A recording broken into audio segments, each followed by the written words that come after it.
A ver, ahora sí. Buenas noches a todos, sean bienvenidos a otra ayudantía de cálculo vectorial. Bueno, en esta ocasión vamos a estar realizando el examen del PAO 2 2025, el del semestre pasado, que de hecho este examen me tocó a mí, así que vamos a comenzar haciendo este examen. Ya, como se darán cuenta, este examen tiene 5 preguntas. Si no tengo el documento es porque el único documento que pude encontrar era el examen con la resolución. Entonces, pues, honestamente, prefiero explicarlo yo a que ustedes vean la resolución, aunque realmente la resolución, o sea, es muy básica, o sea, no tiene todo el proceso que debería darse, entonces es muy básica, entonces también por eso no sirve de tanto, pero igual acá lo tengo. Ok, pero igual eso sirve para guiarse un poco. Entonces, ¿cuál va a ser nuestra misión estudiantil? Resolver este examen, ¿ya? Ustedes saben que en el examen tienen 2 horas. Para los exámenes de cálculo vectorial, por lo general, no siempre es el caso, pero por lo general siempre hay un tema de regla de la cadena. Casi siempre también hay así de verificar continuidad, diferenciabilidad o derivabilidad. También hay una de función implícita y pues acá puede variar un poco las preguntas que pueden haber. Pero más o menos por ahí va a ir el panorama para estos exámenes. ¿Ok? Entonces, ¿sí me escuchan? Sí, sí me ven, creo que sí. Bueno, ahora sí voy a empezar. Así que bien, vamos a iniciar con esta primera pregunta. Ok, dice, tema uno. Sea f de x, y igual 1 más seno de 3x más y, una función, ojo, diferenciable que representa el campo escalar de temperatura en una placa metálica. Calcule todos los vectores unitarios para los cuales la tasa de cambio de f en la dirección de v desde el punto 0,0 es igual a 1. Pues bien, ya que nos está diciendo que esta función es diferenciable, recordemos que una de las propiedades de que una función sea diferenciable es que nosotros podemos hallar la derivada direccional de una función utilizando el gradiente en lugar de utilizar la definición de diferenciabilidad, perdón, de derivada direccional.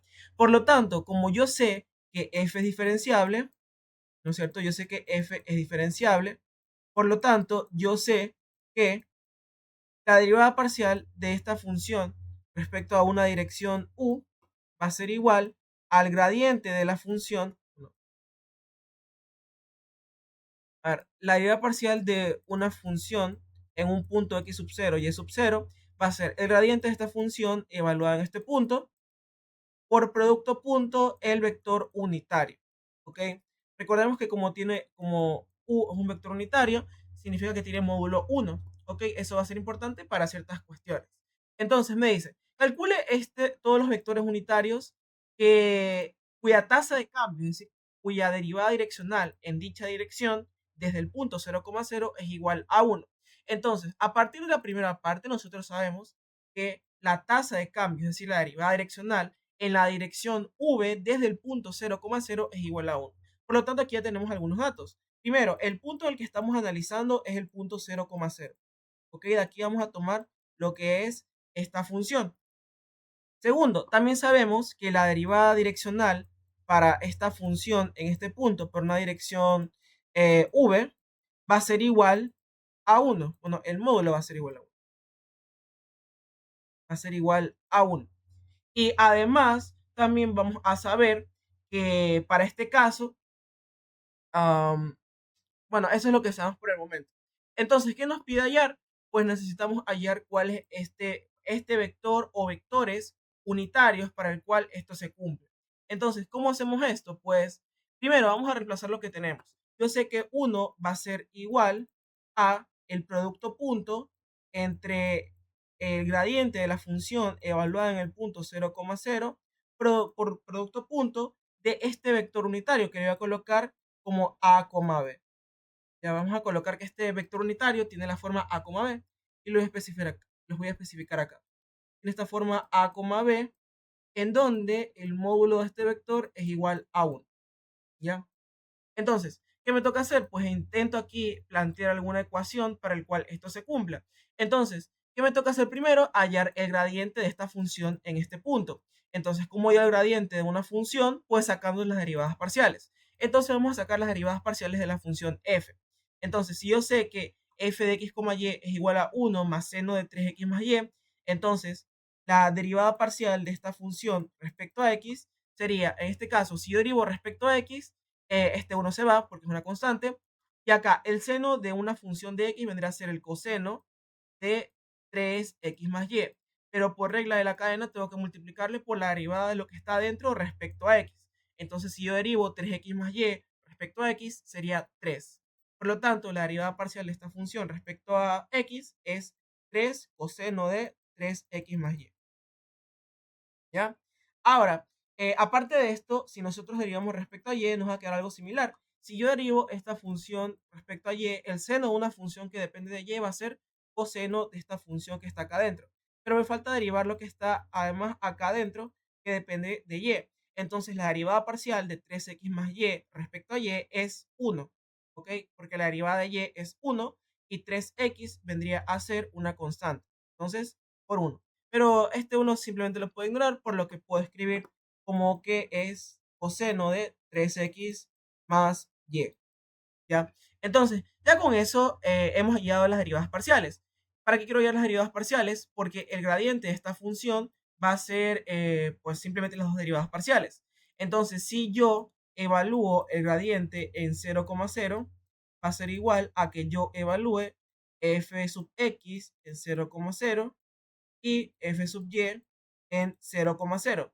Entonces les pregunto, si yo evalúo y reemplazo x con 0 y y con 0, esto me queda acá 3 por 0 es 0 y 0 más 0 es 0. Por lo tanto, acá me queda coseno de 0. Y acá abajo también me queda coseno de 0. ¿Y cuánto es el coseno de 0? Si recordamos el pre, esto vale 1. Por lo tanto, este acá sería 3 por 1, que es igual a 3. Y acá simplemente me queda 1. Por lo tanto, la derivada parcial bueno, el gradiente de esta función en este punto es 3,1. ¿Ya? Entonces ya hayamos hallado el gradiente y nos toca que hacer el producto punto. 1 es igual a 3,1 producto punto A, B. Ya. Entonces me dice 1 es igual a 3A más B. Entonces, ¿será que son todos estos vectores los que cumplen esta condición, ¿no es cierto? Todos los vectores cuya componente A, 3 veces la componente A más B es igual a 1, la respuesta es que no. ¿Por qué? Porque si bien esta ecuación, esta fórmula, este despeje es válido, algo que nos falta es considerar que el módulo de A, B sea 1. ¿Por qué? Porque si, por ejemplo, aquí yo digo que A vale, digamos, decimos que acá A vale 1 y que B vale 2, entonces, bueno, menos 2. Entonces, en este caso, esta ecuación sí se satisface, pero lo que nos está faltando es que esto sea un vector unitario, porque recordemos que para que sea un vector unitario, el módulo de A, B tiene que ser ¿cuánto? Tiene que ser 1. Por lo tanto, no estamos considerando que sea un vector unitario. Esta fórmula sí es válida, pero nos falta considerar eso. Entonces, primero voy a despejar este b como 1 menos 3a. Entonces ya tengo una primera fórmula, que es precisamente esta de acá. Tenemos esta de acá. Pero la segunda fórmula es la siguiente, y es que a cuadrado más b cuadrado sea igual a ¿cuánto? A 1. ¿Por qué? Porque a, b tienen que formar un vector unitario. ¿Tengo que resolver este sistema de ecuaciones? Sí. Este es un sistema de ecuaciones no lineal, pero acá si se dan cuenta yo ya tengo despejada la b, por lo cual puedo despejar, bueno, ya está despejada y la puedo reemplazar dentro de la segunda ecuación. Entonces tendría que a cuadrado más 1 menos 3a todo esto elevado al cuadrado es igual a 1. Entonces acá voy a hallar alguna o algunas soluciones de a y ahí con ello puedo hallar alguna solución de b. Entonces si yo hago esto me queda a cuadrado más 1 menos 6a más 9a cuadrado. Entonces acá me va a quedar 1 y 1 se van y acá a cuadrado más 9 a cuadrado sería 10. Por lo tanto, esta ecuación me queda 10a cuadrado menos 6a es igual a 1. Perdón, es igual a 0. Entonces acá si yo factorizo el a sería a por 10a menos 6 igual 0. Y aquí que tengo, pues como tengo estas dos, tendría dos soluciones, ¿no es cierto? Entonces voy a separar esta ecuación en dos soluciones. La primera es que a es igual a 0. Entonces ya tengo la primera. Y la segunda es que 10a menos 6 sea igual a 0. Por lo tanto, 10a es igual a 6 y por lo tanto a es igual a 6 sextos, que es lo mismo que decir, si divido esto para 2 sería 3 quintos. ¿Ya? Entonces, ya con eso, ya tengo mis dos soluciones para A. Solo tengo esas dos, en las cuales este vector sí se vuelve unitario, porque ahí sí estoy considerando la condición de que A y B, su módulo, sea de 1. Entonces, esto va a ser igual a 3 quintos. ¿Qué me hace falta? Me hace falta su componente en B. Entonces, ¿cómo reemplazo esta componente en B? Pues se puede hacer con cualquiera de las dos ecuaciones. Entonces, puedo decir que cuando A vale 0, entonces, ¿cuánto va a valer B? B vale 1. Acá esto lo puedo reemplazar en la primera ecuación, ¿no es cierto? Acá 0 más B cuadrado es igual a 1. Entonces, en este caso va a ser 1. ¿Ya? Y también podemos tomar que A es igual a 3 quintos. Bueno, más bien esto tendrá que reemplazarlo en la primera ecuación porque si no me va a quedar algo, acá me va a quedar un positivo y un negativo. Entonces solo tomo la positiva porque si reemplazo acá arriba, acá me queda 1 menos 0 es igual, b igual 1. ¿Ok? Por si acaso. Tendrá que cumplirse para las dos. Si A fuera, a ver, si A fuera 0 y acá yo digo que b vale menos 1, entonces acá ya no se me cumple. ¿Ya? Vamos con la segunda. Si A vale 3 quintos, entonces B es igual a 1 menos 9 quintos. Entonces, ¿cuánto vale B? B vale menos 4 quintos. ¿Ok? Entonces, para este caso, B vale menos 4 quintos. Y como ya no tengo ninguna otra solución, entonces podemos decir que esos son los vectores que hacen que esta deriva direccional sea igual a 1 en ese punto. ¿Ok? Entonces, los vectores que hemos hallado son vector 1 es igual a 0,1. Y el vector 2, bueno, vamos a ponerle U unitario. Entonces, ¿cuáles son estos dos vectores unitarios que hemos hallado? Son 0,1 y además 3 quintos y 4 quintos. ¿Ok? 3 quintos, menos 4 quintos. Y ahí sí tenemos que estos son los dos vectores para el cual este vector, bueno, esto se cumple. ¿Ya? Hasta el momento, ¿alguna pregunta? ¿Está todo claro?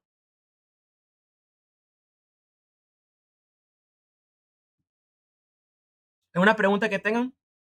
¿No? Bueno, ya que todo está claro, voy a seguir. Ya hemos hecho la primera, ahora nos falta la segunda. Dice, determina la dirección de máximo crecimiento y el valor de máxima tasa de cambio de f en 0,0. Recordemos que la dirección de máximo crecimiento es simplemente el módulo de, bueno, de hecho, a ver, la dirección de máximo crecimiento en el punto 0,0, ¿cuál es? Es el gradiente evaluado en ese punto. Recordemos que el gradiente, cuando yo lo evalúo en un punto, me está indicando hacia qué dirección me tengo que mover para que el crecimiento en f sea más rápido. Por lo tanto, la dirección de máximo crecimiento, ¿cuál va a ser? La derivada parcial, perdón, el gradiente de f evaluada en el punto 0,0.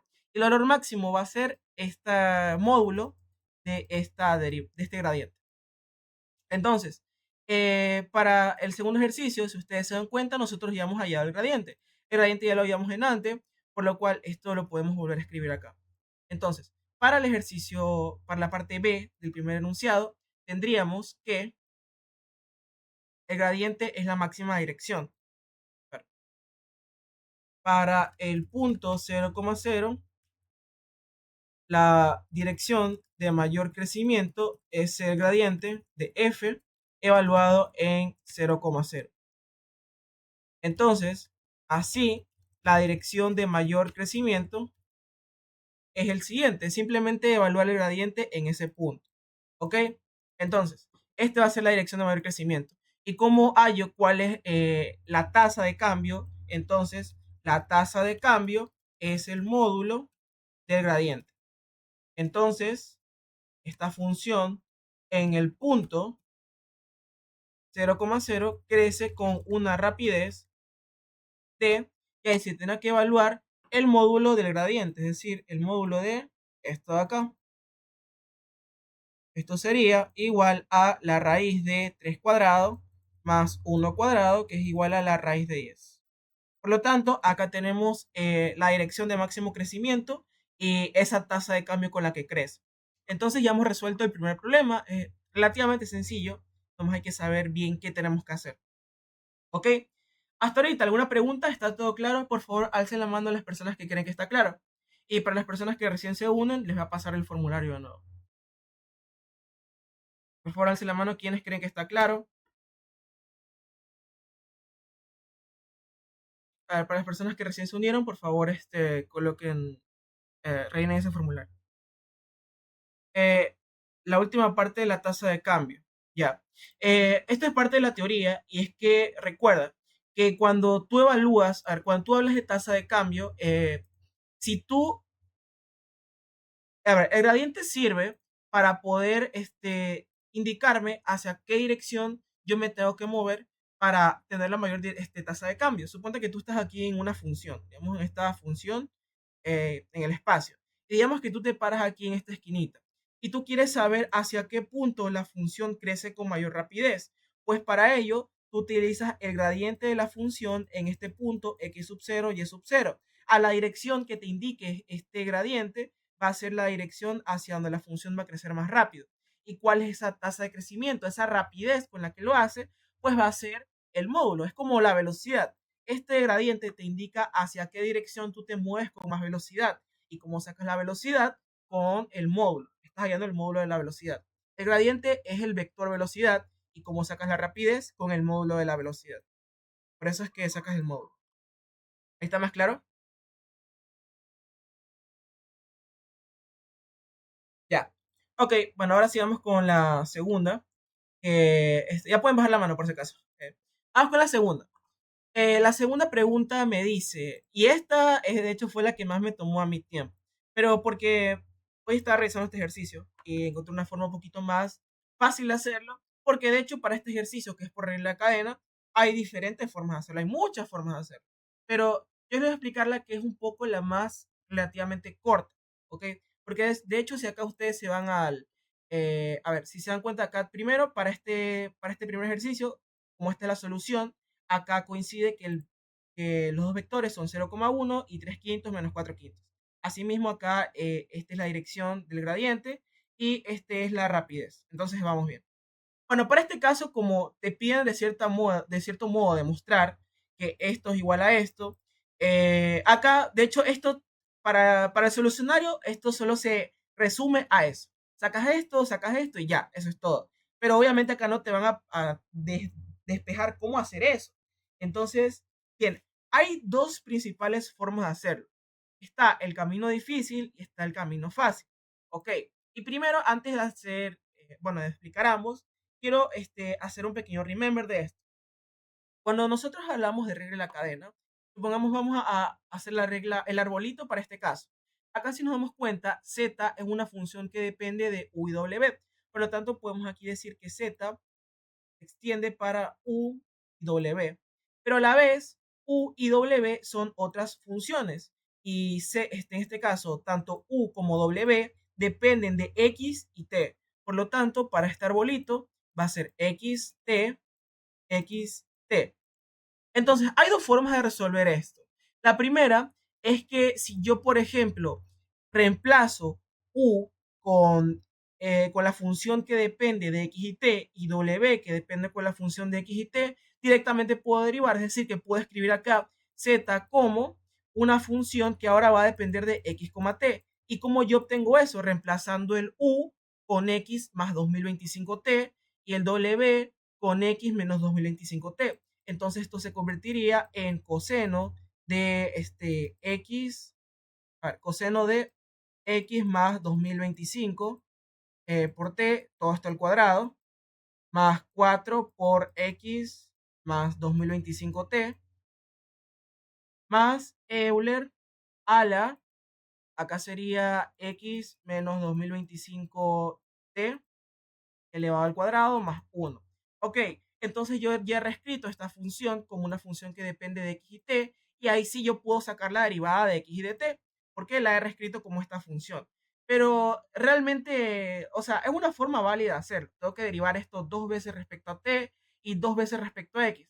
Pero se dan cuenta que acá en todas estas tres partes yo tengo algo que depende de x y de t. Y se puede hacer, sí, se puede hacer, pero llega a ser muy tedioso. Entonces, es una forma válida. Si ustedes quieren hacerlo, está bien. Pero yo les voy a presentar otra forma, que es usando un poco más de teoría de regla de cadena. Por acá simplemente ya pueden sacar como z únicamente depende de x y de t, ahí sí pueden sacar que la derivada parcial de z respecto a x simplemente derivan respecto a x, porque ya he quitado estas variables que tenía por intermedio. Ahora directamente z solo depende de x y de t. Pero si yo tengo las variables primarias, bueno, a mí me gusta decirle variables primarias. Vamos a decirle las primarias. Estas son las variables secundarias. Hay algo que nos puede ayudar bastante. Y de hecho, para este caso, casi no vamos a derivar. Ok, vamos a demostrar esto casi sin derivar. Bueno, sí más o menos, pero no tanto. ¿Cómo lo vamos a hacer? Pues de la siguiente forma. Primero que sepan esto. Si ustedes quieren derivar respecto a una variable primaria, por ejemplo, si quieren derivar respecto a u, que en este caso es una variable primaria, de una función que solo depende de variables primarias, por ejemplo, una función que únicamente depende de u y de w, ustedes van a derivar normalmente. ¿Ok? Si por ejemplo quieren sacar la derivada parcial de respecto a x de x cuadrado más 2y, pues simplemente derivan esto respecto a x, nada más, o asimismo respecto a y. Asimismo, si yo quiero sacar la derivada parcial de respecto a una variable secundaria, por ejemplo, para este caso t, respecto a una función que únicamente depende de variables secundarias, como en este caso son f de x, t, también lo puedo derivar. Es decir, que si yo, por ejemplo, si quisiera sacar la derivada parcial de respecto a t de, digamos, x cuadrado más 2t, en este caso, ahí sí tendrá que derivar respecto a t. Como acá tengo una función que únicamente depende de x y de t. Pero, ¿qué sucede si yo, por ejemplo, quiero sacar la derivada parcial? Voy a colocar aquí con rojo para que estén atentos.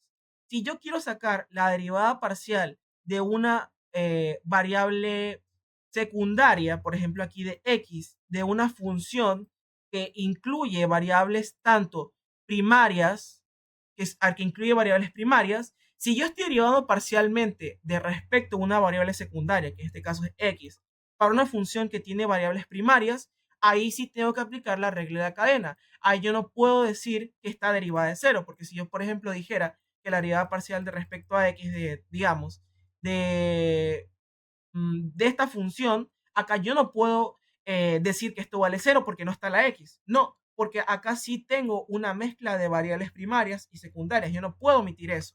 Entonces, si yo quiero derivar parcialmente una función respecto a una variable secundaria de una función que solo tiene variables primarias, entonces yo no puedo hacer eso. Aún peor si esta función de aquí mezcla variables primarias y secundarias. Ok, si mezcla variables primarias y secundarias, ahí habría que hacer otro artificio. O peor aún, ¿qué sucedería si yo quiero derivar respecto a una variable primaria de una función de variables secundarias? ¿Qué sucedería si yo quiero derivar, por ejemplo, respecto a u, a una función que depende de u y, no, perdón, de u que depende de x y t?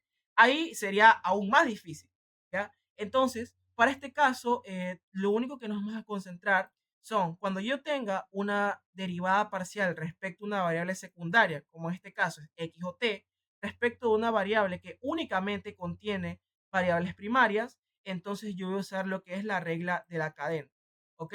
Y eso también me permite hacer ciertos artificios, ya van a ver por qué. Entonces, para estos tres casos, sí vamos a poder trabajar correctamente.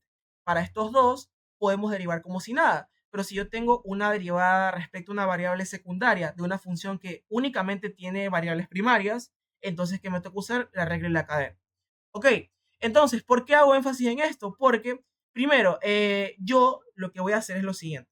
¿Ya? Primero tenemos que demostrar que esto y esto es cierto. Entonces, ¿cómo lo demuestro? Primero hallo esto y luego hallo esto y veo que esta igualdad se cumple. Entonces, primero vamos a hallar la segunda derivada de esta función respecto a t. ¿Ya? Esto yo lo puedo escribir como la derivada parcial respecto a t de la derivada parcial de la función respecto a t. ¿Ok? Entonces, vamos a hallar primero esto de aquí. Si yo quisiera hallar la derivada parcial de z respecto a t, ¿qué es lo que tengo que hacer? Pues lo que tengo que hacer es aplicar la regla de la cadena. Acá sí me tocaría usar el arbolito. Entonces yo me fijo, z depende de u y w, pero a la vez u y w también dependen de t. Por lo tanto, voy a incluir tanto a u como a w. Entonces, la derivada parcial de esta función respecto a t sería igual a la derivada parcial de z respecto a u por la derivada parcial de u respecto a t, más la derivada parcial de z respecto a w por la derivada parcial de w respecto a t. Entonces, ¿con qué me refiero a que yo para este caso no voy a estar haciendo estas derivadas? Porque primero se me va a hacer muy largo. Si intento sacar la derivada parcial de esta función respecto de z respecto a u, acá se me va a hacer pues 2u coseno de u cuadrado más 4u. Y luego si lo tengo que volver a derivar, pues va a ser peor. Entonces, para este ejercicio, en lugar de hacer esto, yo solo voy a dejar a esto expresado, ¿ok? ¿Se lo puede derivar? Sí, se puede derivar tranquilamente, pero para este caso yo solo lo voy a dejar expresado. Ya verán qué vamos a ganar con eso, porque no vamos lo que vamos a ganar es que, a ver, aquí dijo algo. Ah, si dice usando la regla de cadena, no nos dejaría hacer la composición. Ya, acá lo que voy a hacer es usar la regla de la cadena. ¿Con qué te refieres a composición? Ajá, sí. Sí, ahora que lo dices, sí, tienes razón. Si no dice usando la regla de cadena, entonces no puedo hacer composición. Ya. Eso no lo había notado. Igual no lo pensaba hacer así, pero si no les dicen que usen la regla de cadena, pues sí pueden usar composición. Pero para este caso no lo van a hacer, porque les dicen el ejercicio explícitamente. ¿Ya? Igual buena acotación, no me había fijado recién, pero bueno. Entonces, para este caso, lo que voy a hacer es simplemente dejar expresado esto como una derivada parcial. Entonces, la derivada parcial de z respecto a u solo lo voy a escribir como z sub u, nada más. Es para evitar derivar mucho. Pero ya verán que igual me va a quedar una identidad.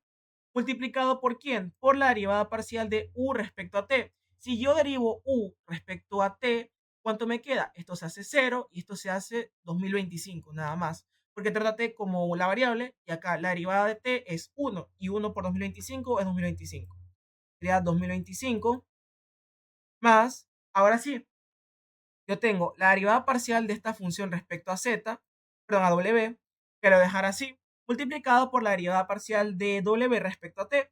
Entonces, para este caso, si yo derivo parcialmente w respecto a t, sería menos 2025. ¿Ya?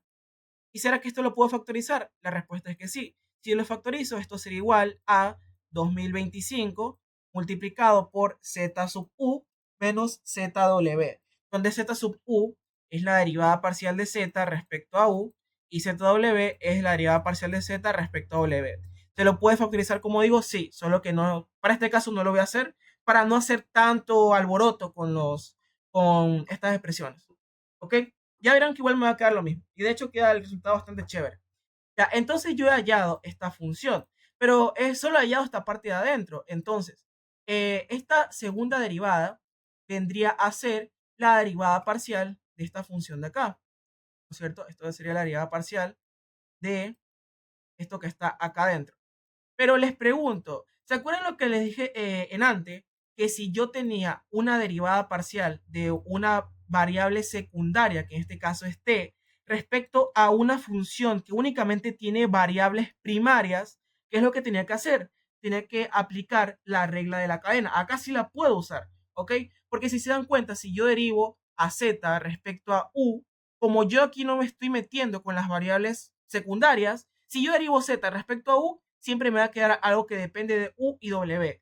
Y si yo derivo a z respecto a w, me va a quedar algo que depende de u y w. Acá no estoy reemplazando nada. Entonces se dan cuenta que esta derivada parcial no de z respecto a u y de z respecto a w no dependen ni de x ni de t. Por lo tanto, acá podría aplicar otra vez bueno, por segunda vez la regla de la cadena. Entonces, primero, ustedes saben que la derivada de una función por un escalar, puedo sacar este escalar acá. Por lo tanto, esto lo puedo escribir como 2025 por la derivada parcial respecto a t de esto de acá. De la derivada parcial de z respecto a u menos la derivada parcial de z respecto a w. Como estas funciones no dependen ni de x ni de t, tengo que usar la regla de la cadena otra vez. ¿Ok? Entonces esto sería 2025. Bueno, acá tengo la derivada de una resta. ¿Qué puedo hacer? Separar estas dos. Esto sería 2025 por quién? Por la derivada parcial respecto a t de z sub u menos la derivada parcial de respecto a t de zw. Ahora, ¿qué me toca hacer? Derivar parcialmente esto por separado. Entonces vamos a derivar parcialmente esto acá, que tenemos aquí el espacio. Entonces, Si yo aplico la regla de la cadena para este caso, voy a ponerlo con otro color, a ver, un segundito. Entonces, si yo derivo por segunda vez usando la regla de cadena, entonces la derivada parcial de respecto a t de z sub u sería como la derivada parcial de este caso va a depender de z, la derivada parcial de z respecto a u va a depender de u y w, ¿no es cierto? Porque si yo derivo esto, esto me va a quedar dependiendo de u y w. Y como u y w dependen de t, aquí de nuevo aplico esta regla de la cadena, ¿ok? Entonces esto sería igual a la derivada parcial respecto a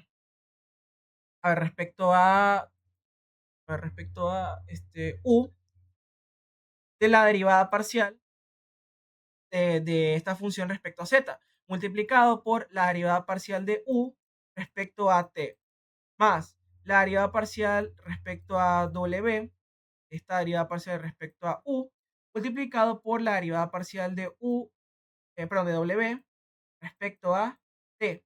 Entonces, si yo derivo, si se dan cuenta, este z sub u es lo mismo que decir la derivada parcial de z respecto a u. Entonces, ¿esto en qué se convierte? En la derivada parcial respecto a u de esto que está acá, ¿ya? Y ahora, si yo saco la derivada parcial de u respecto a t, esto sería 2025, ¿ya? Por 2025. ¿Sumado con quién? Con la Profe, derivada disculpe, ¿puede parcial, repetir eso? ¿vale? ¿Podría volver a repetir esa parte, por favor? Ya, ok. Entonces, a ver, lo que estamos haciendo es, primero realizamos esto y luego realizamos esto. Esto es lo que tuvimos en antes. Entonces, si yo derivo parcialmente a la derivada respecto a u, ¿no es cierto? Como esta función estoy derivando respecto a u, a z respecto a u, esto me va a quedar dependiendo de u y w. Por lo tanto, si ustedes se fijan, para este caso, como U, a ver, como Z depende de U y W, entonces como estoy derivando a esta función que depende de U y W, y tanto U y W dependen de T, entonces acá aplico la regla de la cadena. Entonces, saco la derivada parcial respecto a U de Z sub U por la derivada parcial de U respecto a T, más la derivada parcial de W respecto de Z sub U por la derivada parcial de W respecto a T. Entonces, ¿qué es z sub u? Z sub u era la derivada parcial de z respecto a u. Por lo tanto, esto se convierte en esto de acá, ¿ya? Y esto lo tengo que multiplicar por la derivada parcial de u respecto a t. Y a esto le voy a sumar la derivada parcial de z, de w, respecto a la derivada parcial de z respecto a u. Entonces, esto sería esto de acá, multiplicado por la derivada parcial de w respecto a t. En este caso sería menos 2025, ¿ya? Si yo desarrollara esto, esto me va a quedar algo horrible, pero por ello solo lo voy a usar como una notación. Entonces, si nosotros utilizamos esta notación de subíndices, ¿esto en qué se convertiría? Primero estoy derivando respecto a u y luego vuelvo a derivar respecto a u, por lo cual esto se convierte en z sub u por 2025. Acá sería menos, primero estoy derivando respecto a u y luego estoy derivando respecto a w, por lo tanto esto sería z sub u w por 2025. Esto lo puedo factorizar como 2025 por z sub u menos z sub u w. Entonces ya tengo la primera parte. ¿Ok? Ahora vamos con la segunda, que es la... Vamos a hacer casi que lo mismo, solo que ahora vamos a reemplazar en lugar de z sub u con z sub w. Entonces, a ver, esto mejor lo voy a llevar acá abajo. Vamos a ver. Si yo ahora saco la derivada parcial respecto a t de z sub w, como estoy derivando a z respecto a w, entonces para este caso esta función de z me va a quedar respecto tanto a u como a w. Por lo tanto, ahí tendría que aplicar ambas, ¿no es cierto? Entonces esto sería igual a la derivada parcial respecto a u, a la derivada parcial z respecto a w, por la derivada parcial de u respecto a t, más la derivada parcial respecto a w de z sub w por la derivada parcial de w respecto a t, ¿ya? Entonces, ¿esto qué sería? Esto sería z sub w u, porque esto es la derivada parcial de z respecto a w, y como estoy primero derivando respecto a z, a z respecto a w, y luego respecto a u, entonces esto sería z sub w u, multiplicado por la derivada parcial de u respecto a t, que en este caso también era 2025, ¿ya? Más, ahora, la derivada parcial de z respecto a w y derivamos eso de nuevo respecto a w. Por lo tanto, esto sería z sub w multiplicado por la derivada parcial de w respecto a t, que en este caso sería menos 2025. ¿Ya? Entonces, esto que es igual a 2025 por z sub w más, acá sería menos z sub w. Entonces ya tengo estas dos. Al fin y al cabo, ¿cuál es esta segunda derivada parcial que yo estaba hallando? Esto es igual a 2025 por esto de aquí, ¿ya? Lo que estaba acá, voy a poner en verde, y restado con esto que está acá, ¿ya? Entonces, esto también lo puedo volver a factorizar para 2025. Ahí sale el 2025 al cuadrado. Entonces, ¿esto en qué se convierte? En 2025 al cuadrado multiplicado por z sub u menos z sub u sub b menos z sub w sub u más z sub w. Entonces ya tenemos la primera. Esta es la primera derivada parcial que nos tocaba hacer en un inicio. Era esta de acá. Hay que seguir la regla de la cadena, ¿ok? Primero, derivamos esto, ahora expresamos esta segunda derivada como la derivada de la derivada. Esta derivada, como depende de una variable secundaria, entonces usamos la regla de la cadena. Ya que usamos la regla de cadena, esto, si no es derivado, es para mantenerlo un poco más simple, porque si ustedes derivan esto respecto a u, pues le va a quedar una función que tendrán que derivarlo otra vez. Entonces puede quedar algo feo. Por eso simplemente la he dejado como z sub u. ¿Ya? Y acá ustedes hacen esto. Entonces esto se convierte en la derivada respecto a t de esto que hemos hallado acá. Ahora, como estamos tratando con una derivada, por propiedades de las derivadas, sacamos este 2025 afuera como 2025 por esta derivada, y como tengo la derivada de una resta, puedo separar esto en dos derivadas. Ok, para la derivada en verde, acá tengo que aplicar otra vez la regla de la cadena. Es decir, como esta función z sub u depende de z sub u depende de u y w, porque estoy derivando la función principal respecto a una variable primaria. Por lo tanto, acá simplemente las voy a derivar como si nada. Entonces, como ahora esta derivada de acá la estoy derivando respecto a una variable secundaria, acá aplico la regla de la cadena, porque esta función solo depende de variables primarias. Y que dije hace rato, si yo estoy derivando respecto a una variable secundaria a una función que tiene variable primaria, ¿qué me toca hacer? Regla de la cadena. ¿Ok? Entonces acá aplico otra vez regla de la cadena y esto se convierte en la derivada de la derivada. Y esto pues simplemente lo puedo resumir como dos veces la derivada. ¿Ya? Y así mismo para este caso. Para la rosada hago lo mismo, solo que en vez de ser z sub u, hago con z sub w. Y es simplemente el mismo proceso. Y acá al final esto lo despejo y me queda esto de acá. Entonces, por el momento ya hemos hallado que esta segunda derivada es 2025 al cuadrado por todo esto. Vamos por buen camino, porque me pide que esto sea igual a 2025 al cuadrado por esto de acá. Entonces ya tengo a 2025 al cuadrado, por lo tanto necesito que lo que sea que obtenga acá sea igual a esto, ¿ya? Entonces, ahora sí, vamos a hacer la segunda parte. Ahora vamos a derivar dos veces esta función respecto a x. Va a ser prácticamente el mismo procedimiento, solo que en vez de hacerlo respecto a x, respecto a t, va a ser respecto a x, ¿ya? Entonces, ahora vamos a hacer la segunda derivada de z respecto a x es igual a la derivada respecto a x de la derivada de z respecto a x. Entonces, vamos a derivar primero esto, ¿ok? Y derivo, como estamos usando el arbolito, ¿no es cierto? Como z depende de u y w y u depende de x y de t, como estoy derivando z respecto a x, me toca usar la regla de la cadena.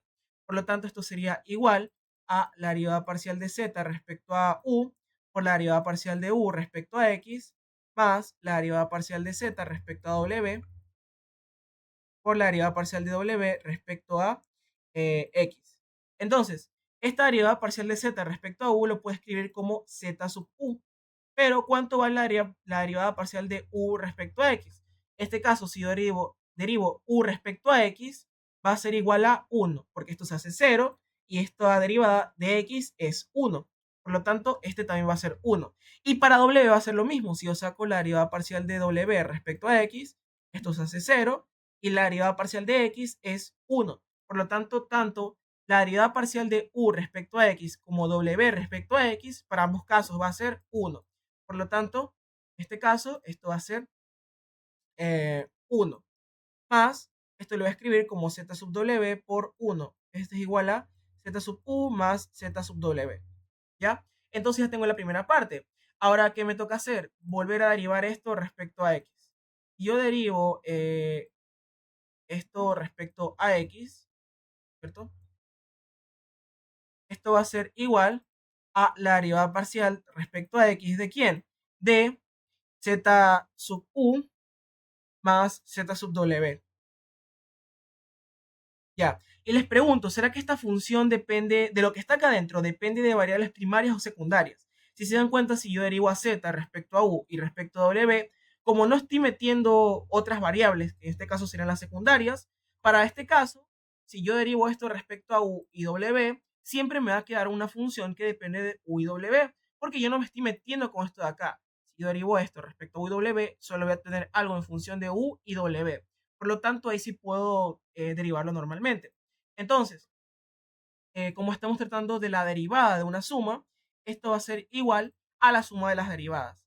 Entonces, esto lo voy a colocar como la derivada parcial respecto a x de z sub u más la derivada parcial de, a ver qué color han usado, celeste, vamos gris, más la derivada parcial de respecto a x de z sub w. Entonces, asimismo, tengo que usar la regla cadena. ¿Por qué? Porque tengo una función que depende de variables primarias y la estoy derivando respecto a una variable secundaria. Por lo tanto, para el rojo, en este caso, sería igual a la derivada parcial respecto a u de esto de acá por la derivada parcial de x respecto a u, sumado con la derivada parcial de respecto a w de la derivada parcial de z respecto a u por la derivada parcial de w respecto a x. Bueno, acá me confundí. Hasta al revés. Ahí sí. ¿Ya? Entonces, me toca hacer esto. ¿Cuánto valen estas derivadas parciales de acá? Recordemos que si yo derivo tanto u como w, esa derivada parcial vale 1. ¿Ok? Entonces, esto vendría a ser, si yo derivo la derivada respecto a u, otra vez respecto a u, sería z sub u por 1. Más, si yo derivo primero respecto a u y luego derivo respecto a w, sería z sub u sub w por 1. Es igual, ay, es igual a z sub u más z sub u w. ¿Ya? Entonces, ya tengo la primera, me falta la segunda. Vamos con la segunda.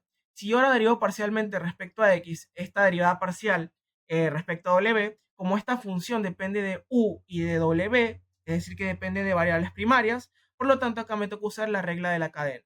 Entonces la derivada parcial respecto a x de la derivada parcial de z respecto a w, esto es igual a la derivada parcial de u respecto a z sub w por esto de acá, más la derivada parcial de w respecto a la derivada parcial respecto a w por la derivada parcial respecto a w de x. Entonces, ¿cuánto vale esto? Y esto valen 1. Entonces, si yo derivo primero respecto a w y luego respecto a u, esto sería z sub w u por 1. Más, ahora si yo derivo la derivada parcial de primero de w y luego de w, sería z sub w por 1. Esto es igual a z sub w u más z sub w. ¿Ok? Entonces, por lo tanto, esta segunda derivada se convierte ¿en quién? En la suma de estas dos. Entonces, esto de acá se va a convertir en esto de aquí. Ya, esto sumado con esto de acá. Y se dan cuenta que se parece mucho a lo que teníamos en antes. Porque en antes, acá teníamos precisamente, a ver dónde está acá, 2025 al cuadrado por z sub u menos z sub u v, acá es w, perdón, confundí, w, menos z sub w u más z sub w w. Acá tenemos las 4 y acá también tenemos las 4, si se dan cuenta. Solo que acá tenemos estas dos que están con signos positivos. Entonces, profesor, ¿está mal? La respuesta es que no. ¿Por qué? Porque de hecho, si ustedes calculan estas dos derivadas parciales, se van a hacer cero. Entonces, primero, tenemos que, voy a anotar todo lo que hemos hecho hasta ahorita. ¿Ya? Entonces, esta derivada de acá es igual a esto de acá. Esto de aquí es igual a esto de acá. Y luego, esto de aquí es igual a esto de acá. ¿Ya? Entonces, se dan cuenta que son muy parecidas, solo que difieren en estos signos. Pero para que estos signos se vayan, pues la única forma en la que esto se realmente tenga sentido es que esto valga cero y esto valga cero.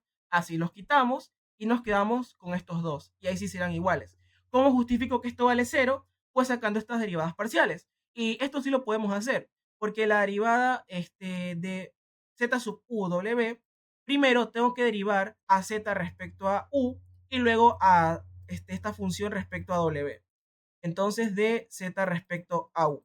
Esto sí lo puedo hacer. Como estoy derivando acá a z respecto a una variable primaria, simplemente derivo y ya está. Entonces, vamos a derivar a z respecto a u.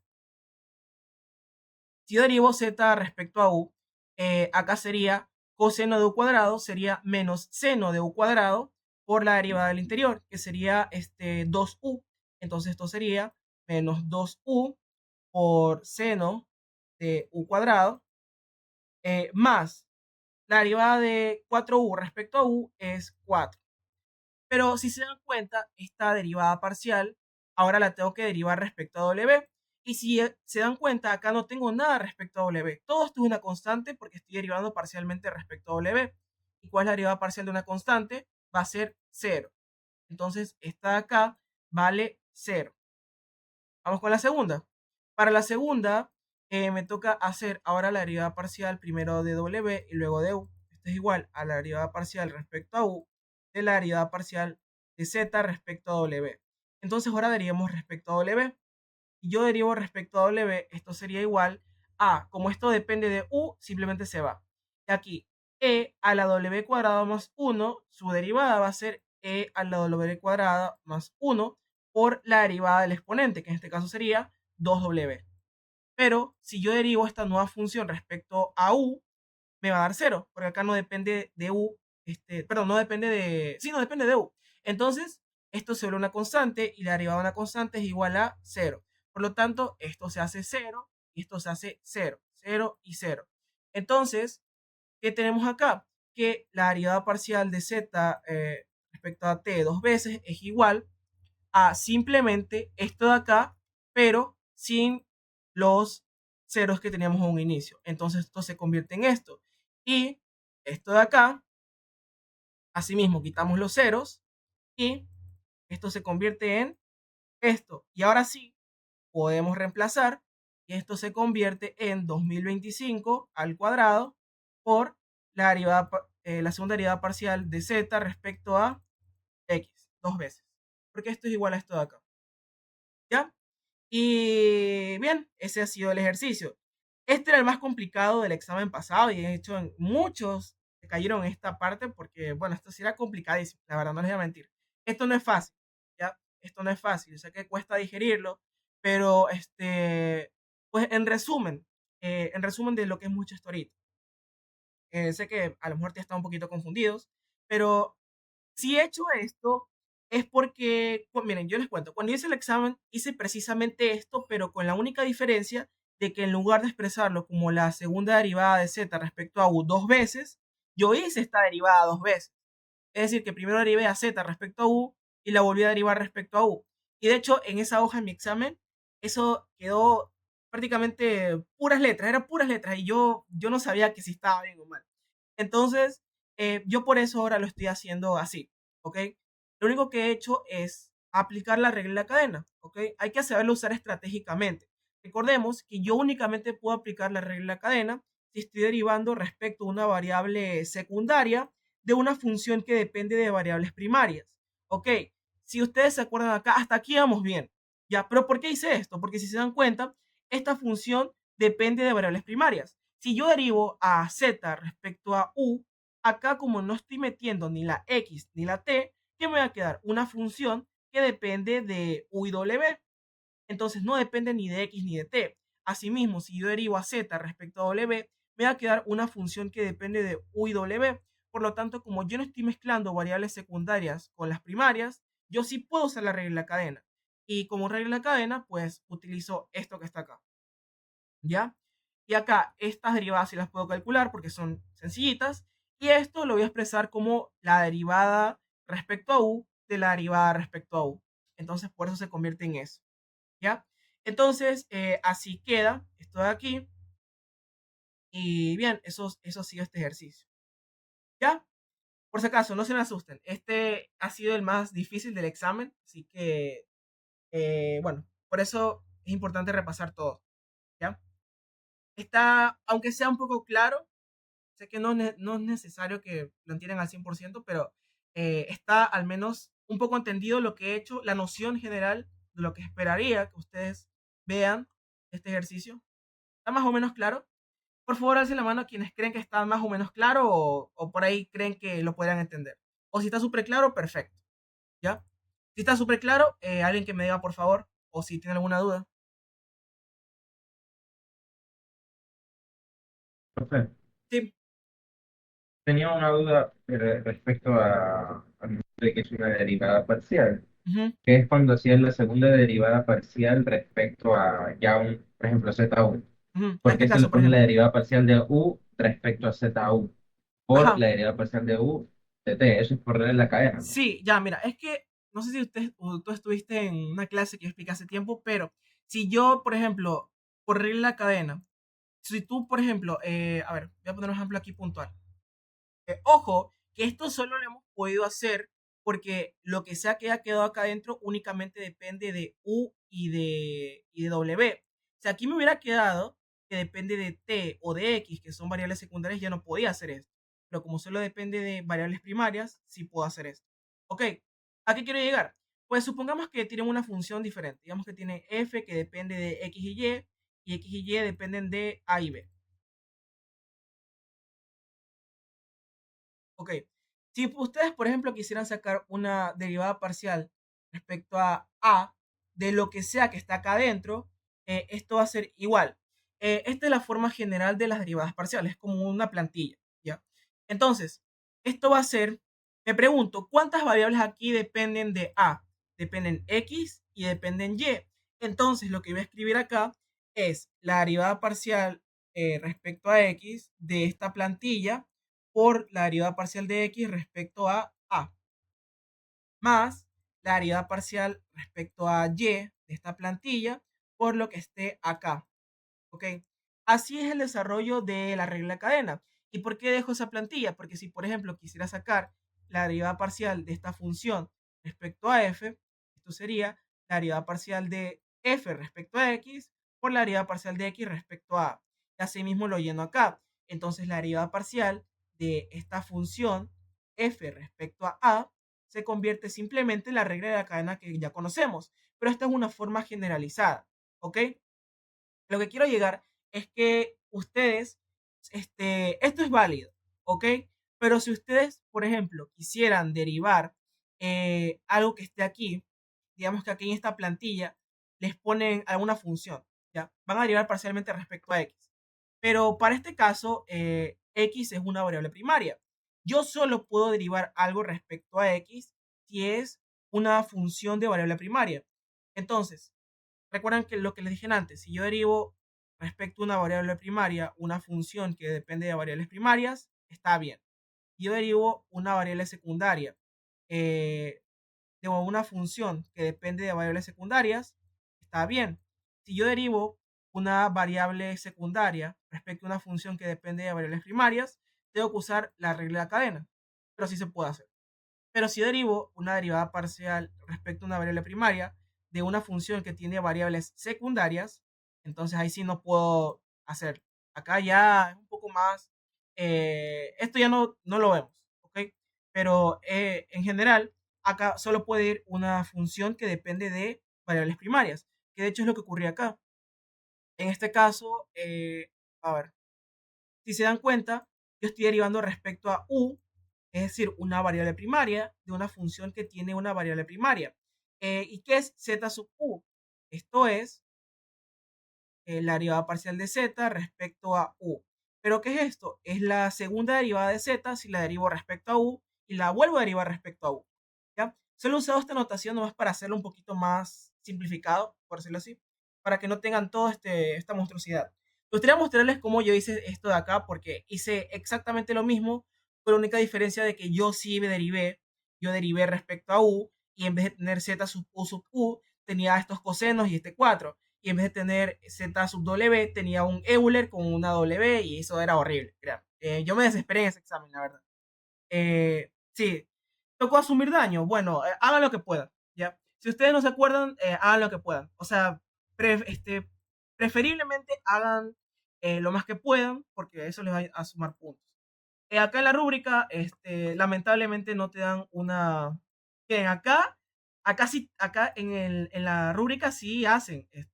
Luego tienen que volver a derivar esto, pero acá obviamente no les indica. Para este caso, pues no sé, acá directamente no dice, se lo dice. Luego calculando las segundas derivadas se obtiene esto. Y, o sea, nada más, no te dicen nada más, entonces, como que un poco raro. Pero bueno, esta es otra forma que yo estaba pensando en cómo hacerlo mientras venía a mi casa. Me ocurrió esto y así se queda demostrado. ¿Ok? Si hay alguna duda, igual pueden revisar la grabación más tardecito para que a lo que no entendieron, pues ahí lo pueden revisar bien. Este es el ejercicio más complicado de ese examen y de hecho creo que ha sido un ejercicio un poco complicado de los últimos exámenes que se ha tomado. Si toman alguno así similar, no lo sé, no les aseguro nada, pero este tema, mucho ojo con eso. Ya, vamos con un descanso de ese tema y ahora sí vamos con este tema 3. Esto ya es un poco más mecánico. Me dice, determine si esta función es continua en 0,0 y si es diferenciable en 0,0. Ok, ¿cómo determinamos primero si una función es continua? Que esta función es continua si el límite cuando esta función x sub y tiende a 0,0 de f de x, y es igual a la función evaluada en 0,0. Ya, entonces, primero hallamos el límite de esta función. En este caso, el límite vamos a hacerlo con esto. Ojo, ojo, ojo, ojo con estos valores absolutos. Yo no los voy a quitar. Ya van a ver por qué. Bien, entonces, el límite cuando... está mal escrito, está horrible. A ver, el límite cuando x, y tiende a 0,0 de x, y dividido por el valor absoluto de x más el valor absoluto de y, esto va a ser igual. Pues primero, para este caso, lo que voy a hacer es, si ustedes reemplazan acá, les queda 0/0 y esto es indeterminado.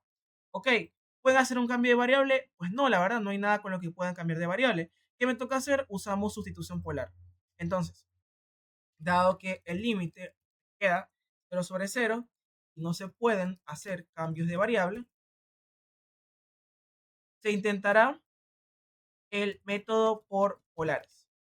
Ok, entonces vamos a sustituir esto con polares. Esto se convierte en el límite cuando r, teta tiende a 0,0 de r cuadrado por seno de teta o seno de teta dividido para, acá sería r, bueno, sería r absoluto por valor absoluto de seno de teta más el valor absoluto de coseno de teta. Ok, ¿ya? Entonces, acá si yo simplifico esto, me quedaría quito este y esto se hace r por seno de teta o seno de teta dividido para el valor absoluto de seno de teta más coseno de teta. Ya, ya he separado esta función en esto. Les pregunto, para que esto sea aplicable, lo primero es que primero pueda separar esta función en dos. ¿En qué? En un f de r y en un g de teta. ¿Cuál es mi f de r? En este caso, puedo separar esta función f de r, teta en f sub f mayúscula r por g de teta. Entonces, para este caso, esta función en que se convierte f de r es igual a r y g de teta es todo esto que está acá. Entonces, he podido separar mi función en dos. ¿Ok? Ahí sí. Entonces, ya tengo la primera, que esta función se la puedo separar en dos. Vamos con la segunda, que el límite cuando r tiende a cero de f de r sea igual a cero. Pues para este caso, el límite cuando r tiende a cero de r es igual a cero. Por lo tanto, esto también se cumple. Ahora vamos con la más relativamente complicada. ¿Será que esta función g de teta es acotada? Recordemos que cuando yo tengo una suma, multiplicación y resta de funciones acotadas, entonces yo tengo una nueva función acotada. Pero esto no es aplicable por una división. Bueno, más que decir que no es acotada, no se puede concluir. Esta función puede ser acotada, pero yo no lo puedo concluir directamente porque tengo una división de dos funciones acotadas.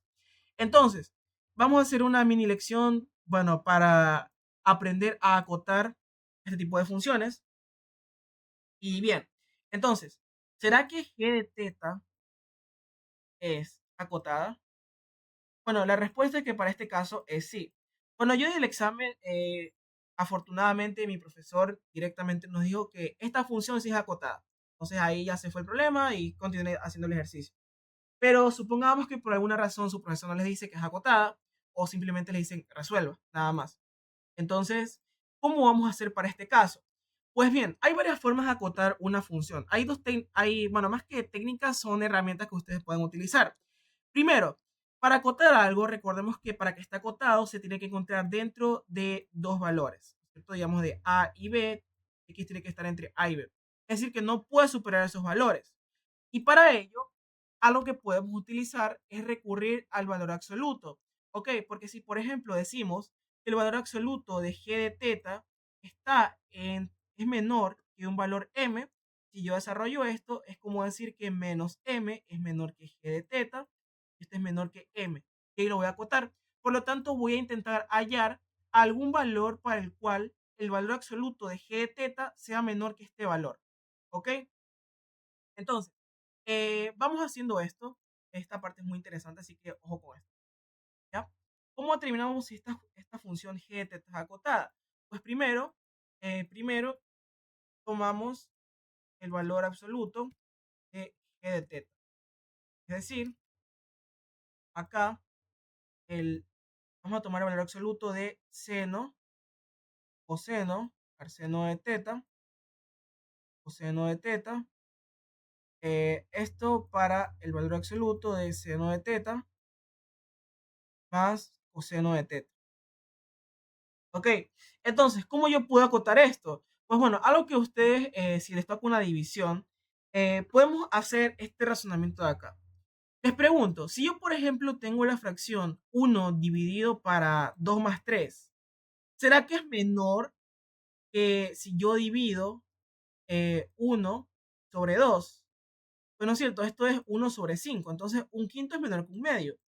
¿Y cómo hice para yo llegar a esto? Pues lo que hice fue simplemente acá quitarle este más 3. Esto también lo podemos ver de esta forma. Supongamos que yo tengo para cualquier número real, A más B es mayor que A. Ok, para cualquier número real, A y B, A más B es mayor que A. Esto lo sabemos. Pero, ¿qué sucede? Si yo tengo invierto tanto esta función y esta función de acá, es decir, que le pongo un denominador, si esto es mayor que esto, significa que uno sobre A más B es menor que 1 sobre A. Y aplicando esto de cierta forma, le va a elevar a la menos uno, a la menos uno, y de cierta forma es como que esto también le eleva a la menos uno, como que lo voy a invertir. Entonces, si yo invierto todo esto, esto sería que uno sobre A más B es menor que uno sobre A. Entonces, como esto lo sabemos que siempre es válido, o visto de otro modo, lo que estamos haciendo es simplemente eh, quitarle al denominador. Entonces, por ejemplo, para este caso, lo que vamos a intentar hacer, sí, algo así como la contrarrecíproca, ¿ya? Para este caso, lo que vamos a hacer es asimismo, vamos a acotar esto porque yo sé que esto va a ser menor que el valor absoluto de que si yo le quito, digamos, el coseno. Si yo le quito el coseno independientemente del seno, pues digamos que ustedes saben que el valor absoluto de seno, el valor máximo que puede alcanzar es uno y el coseno, el valor máximo que puede alcanzar es uno. Entonces acá me va a dar valores mayores que uno. Pero si yo le quito esto, entonces lo máximo que puede ser este denominador es uno. Así por el caso que vimos en antes, podemos acotar esto diciendo que es menor que el valor absoluto de seno, seno de teta o seno de teta dividido para el valor absoluto de seno de teta. ¿Ya? Entonces, esto, ¿por qué lo hemos hecho? Porque si yo a un denominador yo le estoy quitando valores, significa que estoy dividiendo para un número más pequeño. Y si divido para un número más pequeño, por lo tanto estoy obteniendo un valor más grande. Por ello es que esto es aplicable. Entonces, primero yo he hallado algún valor para el cual esto está acotado. ¿Ya? Aquí tengo una desigualdad.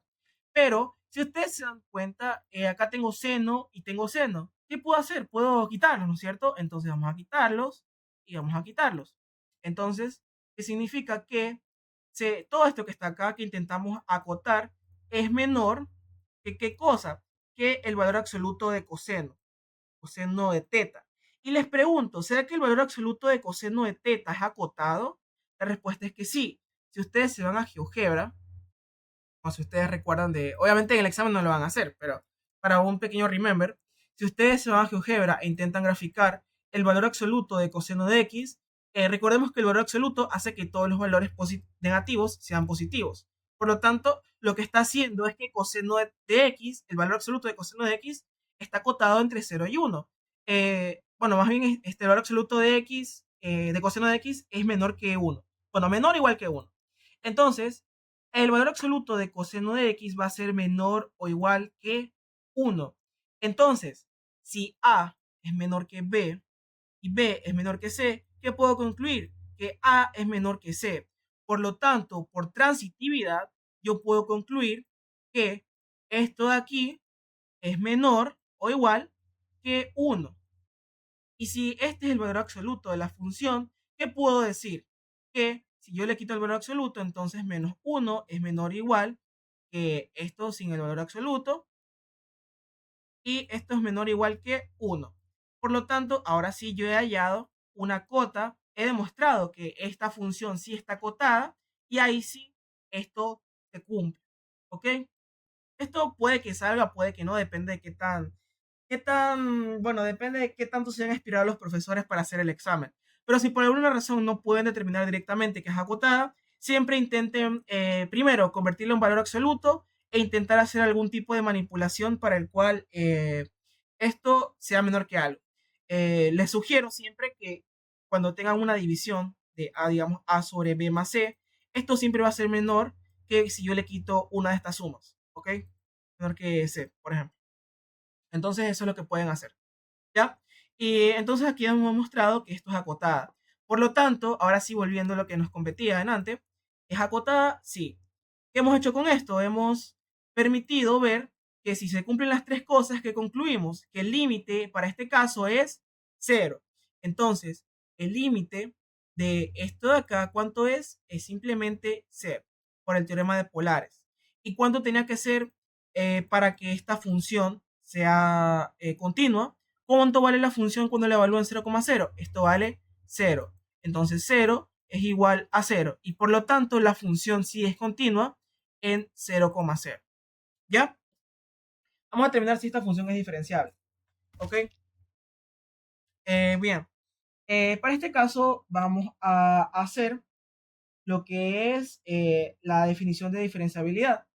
Entonces, si nosotros evaluamos, ok, primero vamos a ir a las derivadas parciales de esta función. ¿Ya? ¿Cómo hago las derivadas parciales de esta función respecto a x y respecto a y? Entonces, si yo saco, ahora primero, la derivada parcial de esta función respecto a x en el punto 0,0, ¿a qué va a ser igual? A que yo evalúe la función en, como estoy derivando respecto a x, sería en h, 0 menos f de 0,0 dividido para h. Entonces esto sería igual a h por 0. A ver, si yo luego la función h,0, esto sería h por 0 dividido para valor absoluto de h más 0 menos 0 dividido para h. Esto me queda 0 sobre valor absoluto de h sobre h. Esto es igual a 0 sobre h por valor absoluto de h. Y por lo tanto, esto aquí es igual a 0. ¿Ya? Recuerden, si yo tengo el límite cuando x tiende a 0, es 0 sobre x, esto es 0. ¿Ok? Nunca es indeterminado, por si acaso. Le iba a salir eso. Entonces, vamos a llevar la derivada parcial de esta función respecto a y. Asimismo, esto sería, para este caso, en vez de colocar la h en la componente... Ay, de hecho, aquí no coloqué el límite, me olvidé. No, acá es el límite cuando h tiende a 0. ¿Ya? Entonces esto sería, en cambio, el límite cuando f de 0,h menos f de 0,0 dividido para h tiende a 0. La h. ¿Ya? Asimismo reemplazo, esto sería igual a 0 por h dividido para 0 más valor absoluto de h menos 0 dividido para h. Esto es igual a 0 dividido para h valor absoluto de h y esto es igual a 0. Entonces ya he dado estas dos derivadas parciales. Pero yo quería eso porque quiero aplicar la definición de diferenciabilidad. ¿Ok?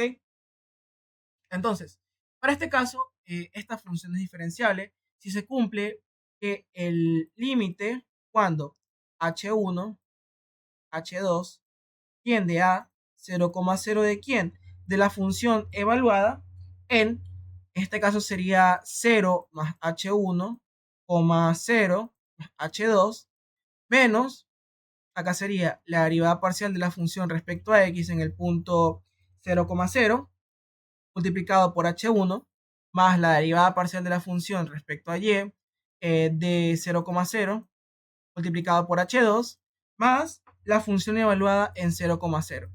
Todo esto dividido para la raíz de h sub 1 al cuadrado más h sub 2 al cuadrado. Si este límite es igual a 0, entonces podemos concluir que la función sí es diferenciable en ese punto.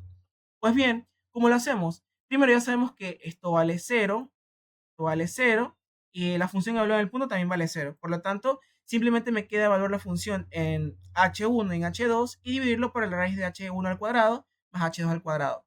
Por lo tanto, esto se convierte en un límite de dos variables de h1, h2 tiende a 0,0 de quién y si reemplazo. Esto sería h1 por h2 dividido para el valor absoluto de h1 más el valor absoluto de h2.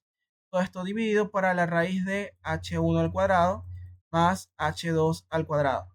Y bueno, acá si intentamos ver por polares, podría ser que sí. Pero ¿se acuerdan que hicimos en antes cuando nos quedaba por polares? Si nosotros hallamos este límite por polares, nos quedaba precisamente esto de acá.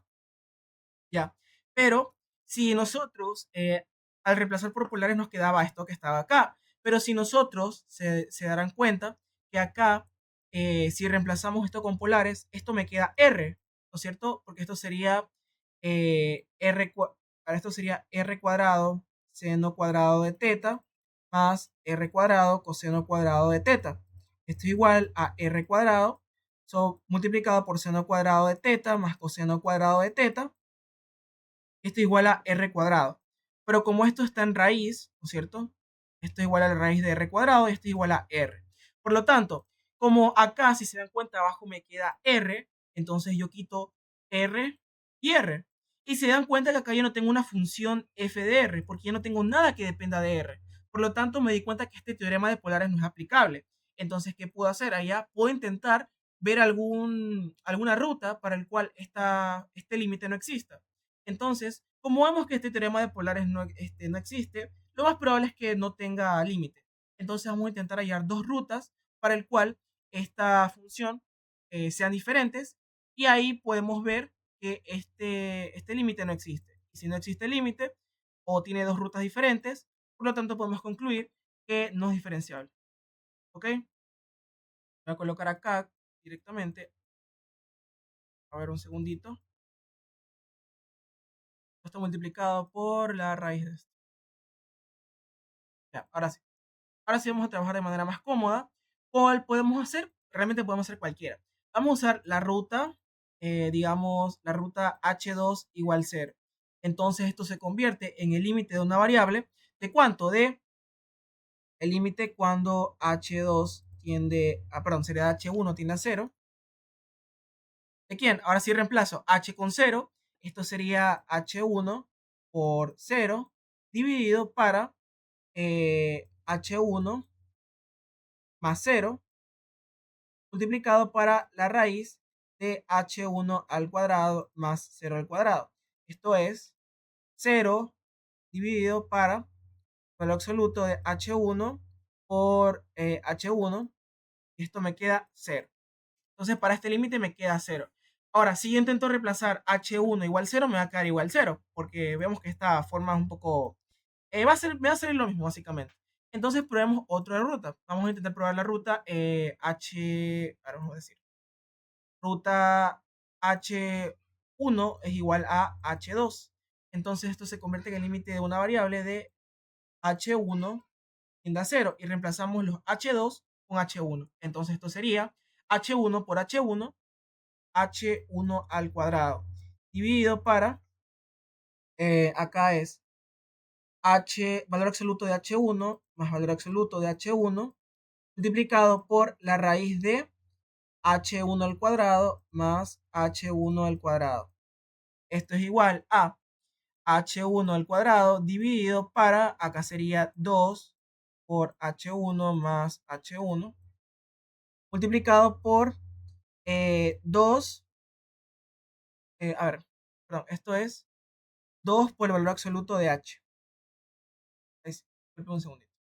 2 por el valor absoluto de h1 multiplicado por 2 raíz de... Ah, no, esto es... Si yo hago esto, esto sería la raíz de 2h1 al cuadrado. Y esto es igual a h1 raíz de 2. Entonces, esto es... a ver, por raíz de 2, h1. O h1 raíz de 2. A lo mejor 2 raíz de 2, h1.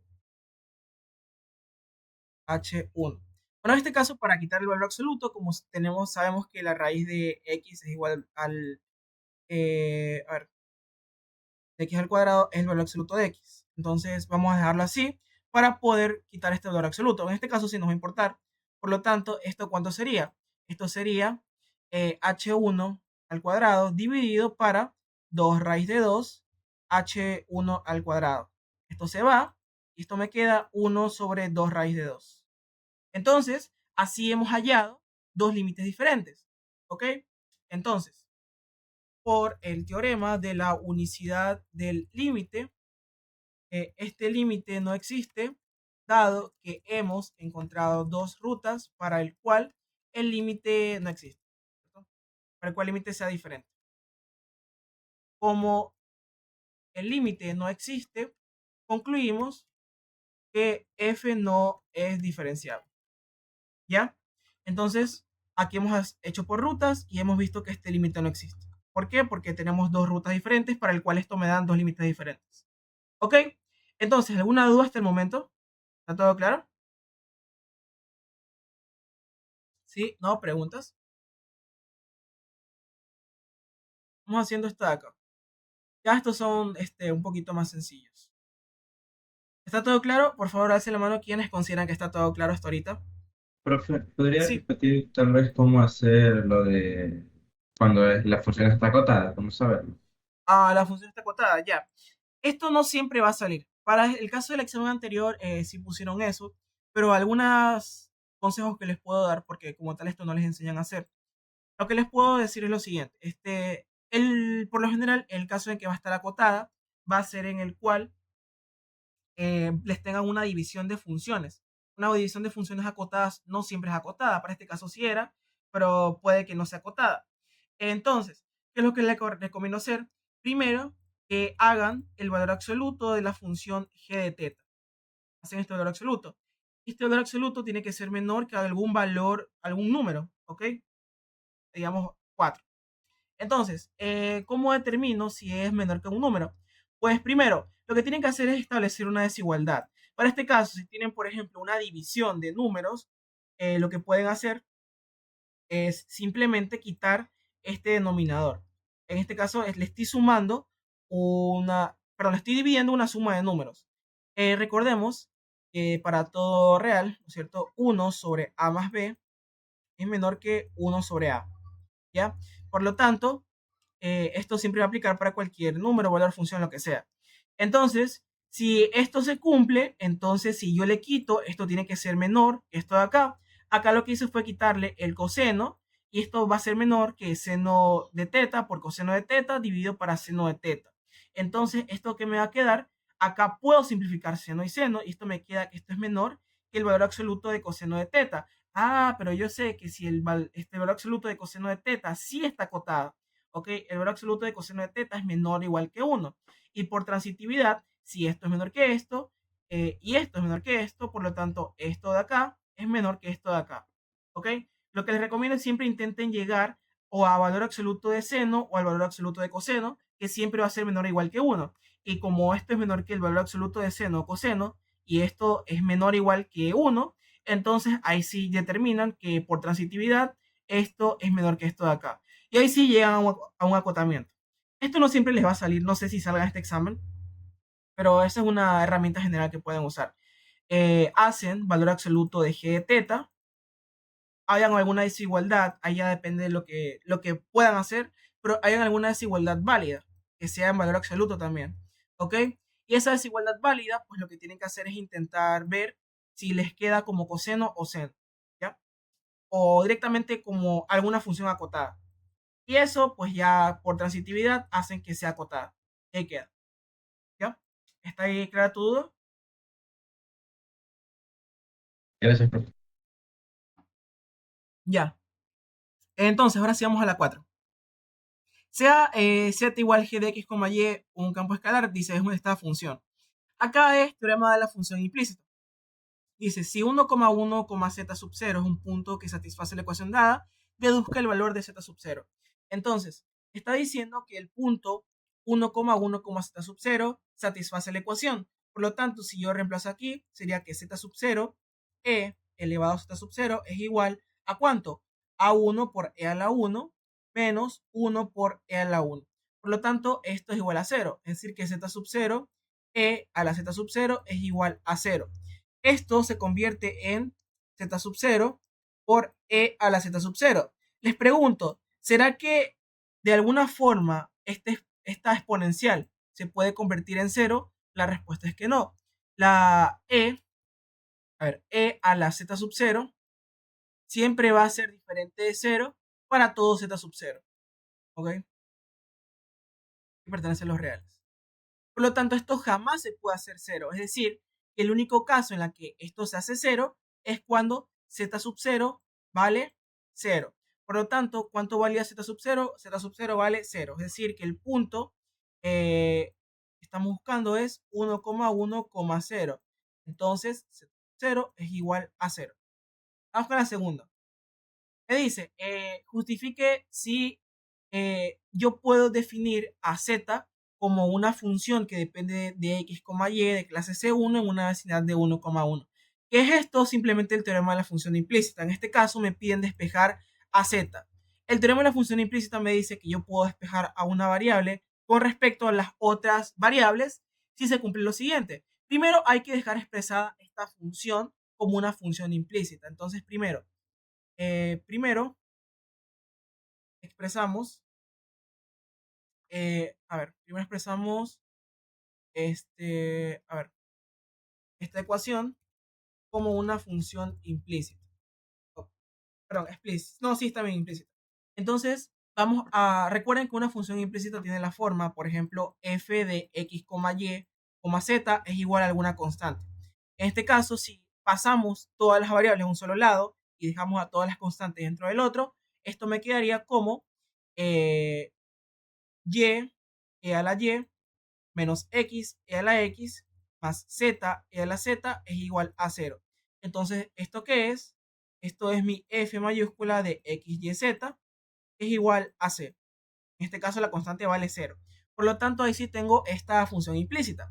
Entonces, ya que tengo esta función implícita, ahora sí puedo aplicar el teorema. Por el teorema de la función implícita, verificamos qué cosa. Primero, ¿en qué punto me están pidiendo? Me están pidiendo en la vecindad de 1,1 y en este caso, como estamos tratando coma cero, entonces verificamos que f, primero, que f evaluada en el punto es igual a la constante. ¿Cuál es el punto que estamos utilizando? Es 1,1,0. Entonces reemplazamos. Acá 1 a la 1 menos 1 a la 1 más 0 a la 0. Esto es igual a 0. Acá el punto con el que estamos tratando es 1, 1, 0. Entonces, ¿esto es cierto? La respuesta es que sí, 0 es igual a 0. Por lo tanto, esto se cumple. La segunda, la segunda me dice que que el gradiente, bueno, sería f mayúscula sub x, f mayúscula sub y f mayúscula sub z sean continuos. Ok, entonces vamos a derivar esta función respecto a x, respecto a y y respecto a z. Entonces, si yo derivo, para este caso, f sub x, esta es mi función con la que estoy derivando. Entonces, si yo derivo esta función respecto a x, esto se va porque son constantes si derivo respecto a x. Y acá tengo la derivada de un producto, esto sería menos, y aquí derivo esto por la derivada de un producto. Entonces, la derivada de la primera, que es 1, por la derivada de la segunda, que es e a la x. Perdón, a ver, la derivada de la primera por la segunda, más la derivada de la segunda, que sería e a la x, por la primera, que sería x. Entonces esto es igual a menos e a la x menos x e a la x. ¿Ya? Entonces esto es menos x e a la x menos x. Si yo ahora derivo parcialmente respecto a y, entonces va a ser algo similar. De hecho, la derivada de x a la x respecto a x es x a la x más e a la x. ¿Ya? En este caso, ¿no es cierto? Esto es lo que me va a quedar. Por lo tanto, ¿qué podemos decir? Que para este caso, la derivada, ¿cuánto es? La derivada viene a ser simplemente esta forma, solo que vamos a reemplazar la x con la y. Por lo tanto, la derivada parcial de esta función respecto a y es y e a la y más e a la y. Y respecto a z va a quedar lo mismo, entonces esto sería z e a la z más e a la z. Entonces les pregunto, ¿será que estas funciones son continuas? La respuesta es que sí, porque realmente acá no tengo ninguna restricción. Cuando una función es continua, cuando por ejemplo tengo 1 sobre x o tengo, por ejemplo, qué sé yo, logaritmo natural de 1 sobre x, este tipo de cosas. Cuando yo tengo este tipo de cosas, entonces ahí sí yo digo que mi función es continua. Pero en este caso, eh, como las tres derivadas parciales son funciones polinómicas y exponenciales, estas funciones siempre son continuas. Por lo tanto, f sub x, f sub y f sub z son continuos. Entonces ya tenemos la segunda. Vamos con la tercera, que f sub z evaluado en el punto sea diferente de 0. ¿Ya? Entonces, a ver, ¿quiénes siguen acá? Quedan 8. Entonces, si yo evalúo f sub z en el punto que era ¿cómo era? 1, 1, 0. ¿Qué me toca reemplazar? Me toca reemplazar la z con 0. Y como no tengo ni x ni y, pues no le paro bola. Entonces esto sería igual a 0 e a la 0 más e a la 0. Esto se hace 0, pero esto se hace 1. Entonces esto es igual a 1, pero 1 es diferente de 0. Por lo tanto, esto también se cumple. Entonces, como se cumple este teorema, que puedo decir que puedo definir a z de igual g de x, y con g de clase C1 en una vecindad de 1,1. Entonces, voy a concluir que como se cumple el teorema de la función implícita, puedo definir a z igual g de... Ahí, creo que se apagó el micrófono. Ahí, bueno, ahí sí está. A z igual es, a ver, z igual g de x, y, tal que g es una función de clase C1 en la vecindad de 1,1,0. Ya. Vamos con la última. Me dice, en el caso de, ahora que voy a colocarle esto vale 0, se cumple. En el caso de ser afirmativa, calcule la máxima variación de z en el punto 1,1. Pues la máxima variación de una función, recordemos que es el módulo del gradiente evaluado en ese punto. Por lo tanto, ¿cómo saco el módulo del gradiente? Esta es la última. Ah, no, falta una. Esta era la última. Ah, esta de acá. A ver si me alcanza el tiempo. Ya, entonces, ¿en qué iba? Ya. Recordemos que la máxima variación, es decir, viene a ser el módulo del gradiente, ¿ok? ¿No es cierto? Entonces, ¿cuál va a ser el gradiente de z? ¿Ok? Como están pidiendo que sea el gradiente de z, pero acá no voy a calcular el gradiente de esto. Recordemos que por este teorema yo puedo, bueno, existe una función de la forma z igual g de x, y que se comporte como esta función implícita para este punto y para valores cercanos a este punto. Por lo tanto, para este caso, ¿qué me toca hacer? Hallar el gradiente de z. ¿Ok? Entonces, primero vamos a hallar el gradiente de z. El gradiente de z viene a ser la derivada parcial de z respecto a x y la derivada parcial de z respecto a y. Pero ojo, como yo no sé cuál es la función con la que estoy tratando y de manera general, si se cumple el teorema de la función implícita, yo sé que si puedo expresar esta función implícita como una función despejada, entonces las derivadas parciales de esta función despejada, por ejemplo, de z respecto a x, va a ser menos f sub x dividido para f sub z. Y para y va a ser igual a menos f sub y dividido para f sub z. Entonces, eso es lo que voy a hacer. ¿Qué sucede si yo divido esto? Entonces, el gradiente de z va a ser igual a, acá sería para x menos, menos x e a la x menos e a la x dividido para z e a la z más z e a la z más e a la z, coma, menos y e a la y más e a la y dividido para z e a la z más e a la z. Entonces, acá, ¿qué me toca hacer? Evaluar este gradiente. ¿En qué punto? En que me está pidiendo en el punto 1,1. ¿Ok? Pero obviamente tengo que evaluar en el punto 1,1,0 porque este es el punto completo. ¿Ok? Entonces, porque este es el valor que estamos analizando. Lo veíamos acá. Entonces, vamos a evaluar el gradiente en el punto 1,1,0. ¿Esto cuánto sería?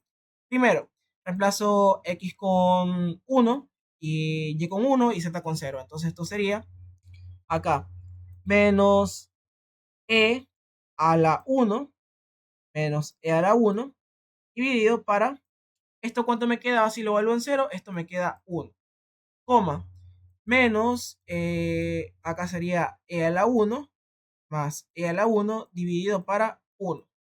¿Cuánto es esto igual? A 2e, menos 2e. Este es el gradiente. ¿Y cuál es el máximo crecimiento? Es el módulo del gradiente. Entonces, máximo crecimiento, ¿cuál es? El módulo del gradiente, que en este caso sería, a ver, el módulo de esto de acá.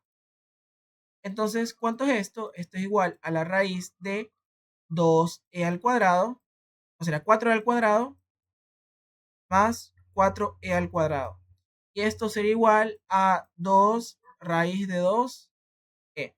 Entonces, este es el máximo crecimiento para esta función en este punto. ¿Ya? Sería 2 raíz de 2 por e. Bien, ¿Alguna pregunta hasta el momento? ¿Está todo claro para este ejercicio? Este ejercicio está un poquito más sencillo.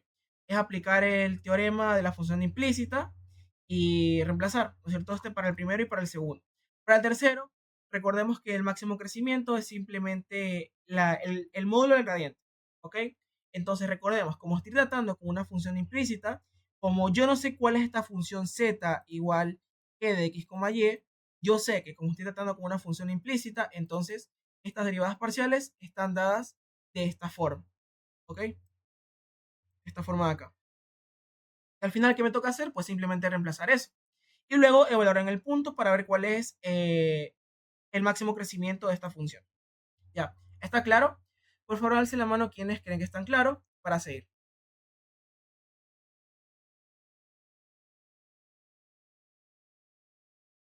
Ya. Entonces, vamos con el último. Ahora sí vamos con el último ejercicio y cuando ya terminamos por esta ayudantía. Estamos con este de acá. Esto es de superficie. Y se considera esta superficie y el punto 1,1,2. Hay en la ecuación del plano tangente de la superficie en P.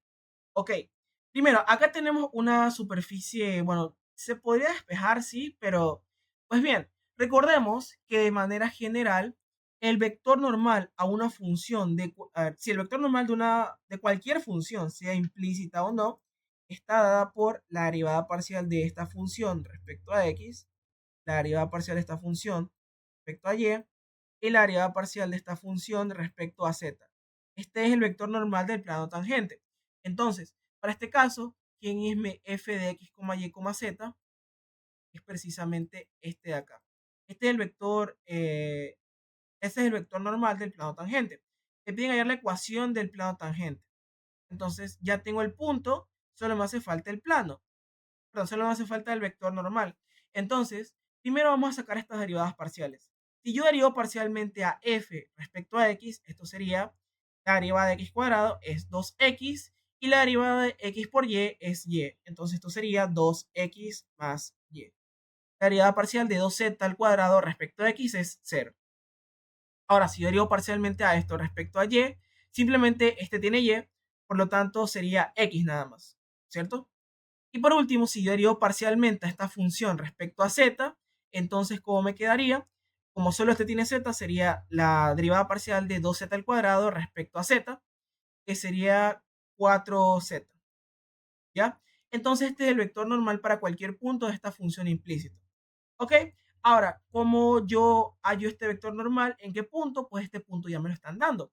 Por lo tanto, el vector normal, para este caso, voy a reemplazar x con 1, y con 1 y z con 2. Perdón, con raíz de 2. Entonces esto sería 2 por 1 más 1, 1, 4 por raíz de 2. Esto es 3, 1 y 4 raíz de 2. Entonces, ya tenemos el vector normal. ¿Cuál es el plano tangente? Pues tenemos que utilizar la fórmula de la ecuación del plano. ¿Ya? Entonces, el plano está dado ¿por qué cosa? Por el vector normal, que en este caso sería 3 por x menos el x sub 0 sería en este caso 1. Más en y, ¿cuánto vale esta componente? Vale 1 por y menos ¿cuánto vale el y sub 0? Vale 1. Más ¿cuánto vale acá z? Sería, con el c valdría 4 raíz de 2 multiplicado por cuánto? Por z menos, ¿cuánto vale z sub 0? Vale raíz de 2. Esto tiene que ser igual a 0. Entonces, este es mi plano tangente. Este es el plano tangente. ¿Ya? Pues vamos a verificar que esto está bien acá con nuestra resolución. De hecho, no verifiqué la anterior. A ver, acá me daba que no es diferenciable, ya estaba bien, y esta sí es continua, ¿no? Sí es continua, y entonces la primera sí era continua y no era diferenciable. Ya para este caso, para el caso de Nante, era, era sí, sí nos quedó esto, ¿no? Creo que era dos, ya, sí nos quedó esto, ya, perfecto. Y pues acá veo que estaba bien, entonces sí se justifica la existencia, entonces se puede definir, y acá z valía 0, ya. Entonces vamos bien. Y para en este caso, el plano es, bueno, acá creo que lo he despejado, pero tenemos bien el vector normal. Uy, no sé qué hice. Bueno, tenemos bien el vector normal, por lo tanto, vamos bien. Ahora, vamos con la siguiente. Te pide hallar el punto de intersección de la recta normal en P con el plano z igual 0. Entonces, ojo, me dice, en la recta normal en P. ¿Qué es la recta normal? Para este caso, al inicio teníamos un plano tangente, pero ahora me están pidiendo una recta normal. Por lo tanto, si yo quiero sacar la recta normal de un plano, ¿cuál sería? Si este es el vector normal, ¿cuál es la recta normal? Pues vendría a ser esta recta que se forma acá. Y como yo esta recta, pues voy a tomar este vector normal como el vector director de esta recta, bueno, de esta recta que se está formando. Por lo tanto, vamos a hallar esta recta utilizando el vector normal de este plano. Por lo tanto, vamos con la... Acá creo que no le coloqué. Esta es la primera.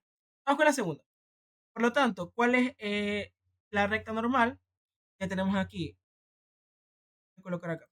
Tomamos el vector normal del plano como el vector director de la recta normal al plano. Ya tenemos el punto, así armamos la recta de forma paramétrica. Entonces ya tenemos el vector normal, bueno, en este caso el vector director, y ya tenemos el punto, por lo tanto, esta recta que se está formando, ¿cuál es? Entonces reemplazo, x es igual a ¿cuánto? El vector normal es 3, por lo tanto sería 3t. ¿Cuál es el punto? El punto es 1, 3t más 1. Para y es igual a 1, sería 1 por t, que es decir, t, más, coloco acá 1, t más 1. Para z es igual a, ¿cuál es el valor de la componente z del vector normal? En este caso sería 4 raíz de 2. 4 raíz de 2t más, ¿cuánto vale el punto acá? Raíz de 2. Por lo tanto, esta es la recta normal a este plano. Y ahora que nos están pidiendo la intersección entre la recta normal y el plano z igual 0. Entonces, ¿cuál va a ser el punto de esta intersección? Como estamos, ¿no es cierto?, chocando esta recta, estamos chocando esta recta, L, con el plano z igual 0, para que yo pueda hallar, ¿no es cierto?, este valor, lo que tengo que hacer es que como este punto de la recta intercepta el plano z igual 0, es decir, que en este punto, esta recta en su componente z va a valer 0. Por lo tanto, para que se pueda interceptar, vamos a hacer que z valga 0. ¿Ya? Entonces hacemos que z valga 0. Por lo tanto, acá 4 raíz de 2 por t más raíz de 2 es igual a 0. Entonces, 4 raíz de 2 t es igual a menos raíz de 2. Entonces acá t es igual a menos raíz de 2 dividido para 4 raíz de 2. Esto me queda menos un cuarto. Entonces ya tengo el parámetro para el cual la z en esta recta se hace 0. Porque cuando se hace 0 está chocando con el plano z igual 0. Por lo tanto, ¿cuál es el punto? Nos están pidiendo, sí, el punto. El punto es evaluar este parámetro dentro de la recta. Por lo tanto, el punto sería en este caso, x es igual a 3 por menos un cuarto más 1. Y es igual a menos un cuarto más 1 y ya sabemos que en z vale 0. Por lo tanto, el punto que estamos analizando sería menos 3 cuartos más 1, esto es un cuarto. 1 menos un cuarto es 3 cuartos y en z vale 0. Por lo tanto, el punto que estábamos hallando es un cuarto, 3 cuartos, 0. ¿Ya? Vamos con la última y con eso terminamos el examen. Determine la medida del ángulo entre la recta normal y el eje Z. Ok, ¿cómo yo determino la medida entre la recta normal y el eje Z? Pues lo que puedo hacer es simplemente calcular el ángulo entre los vectores normales de cada plano. Ok, es decir, que en este caso, lo que puedo hacer, ¿no es cierto? Acá tengo, a ver, bueno, más que los vectores normales, yo les voy a explicar. Si yo quiero hallar el ángulo entre esta recta y el plano z igual 0, ¿no es cierto? Ya para acá,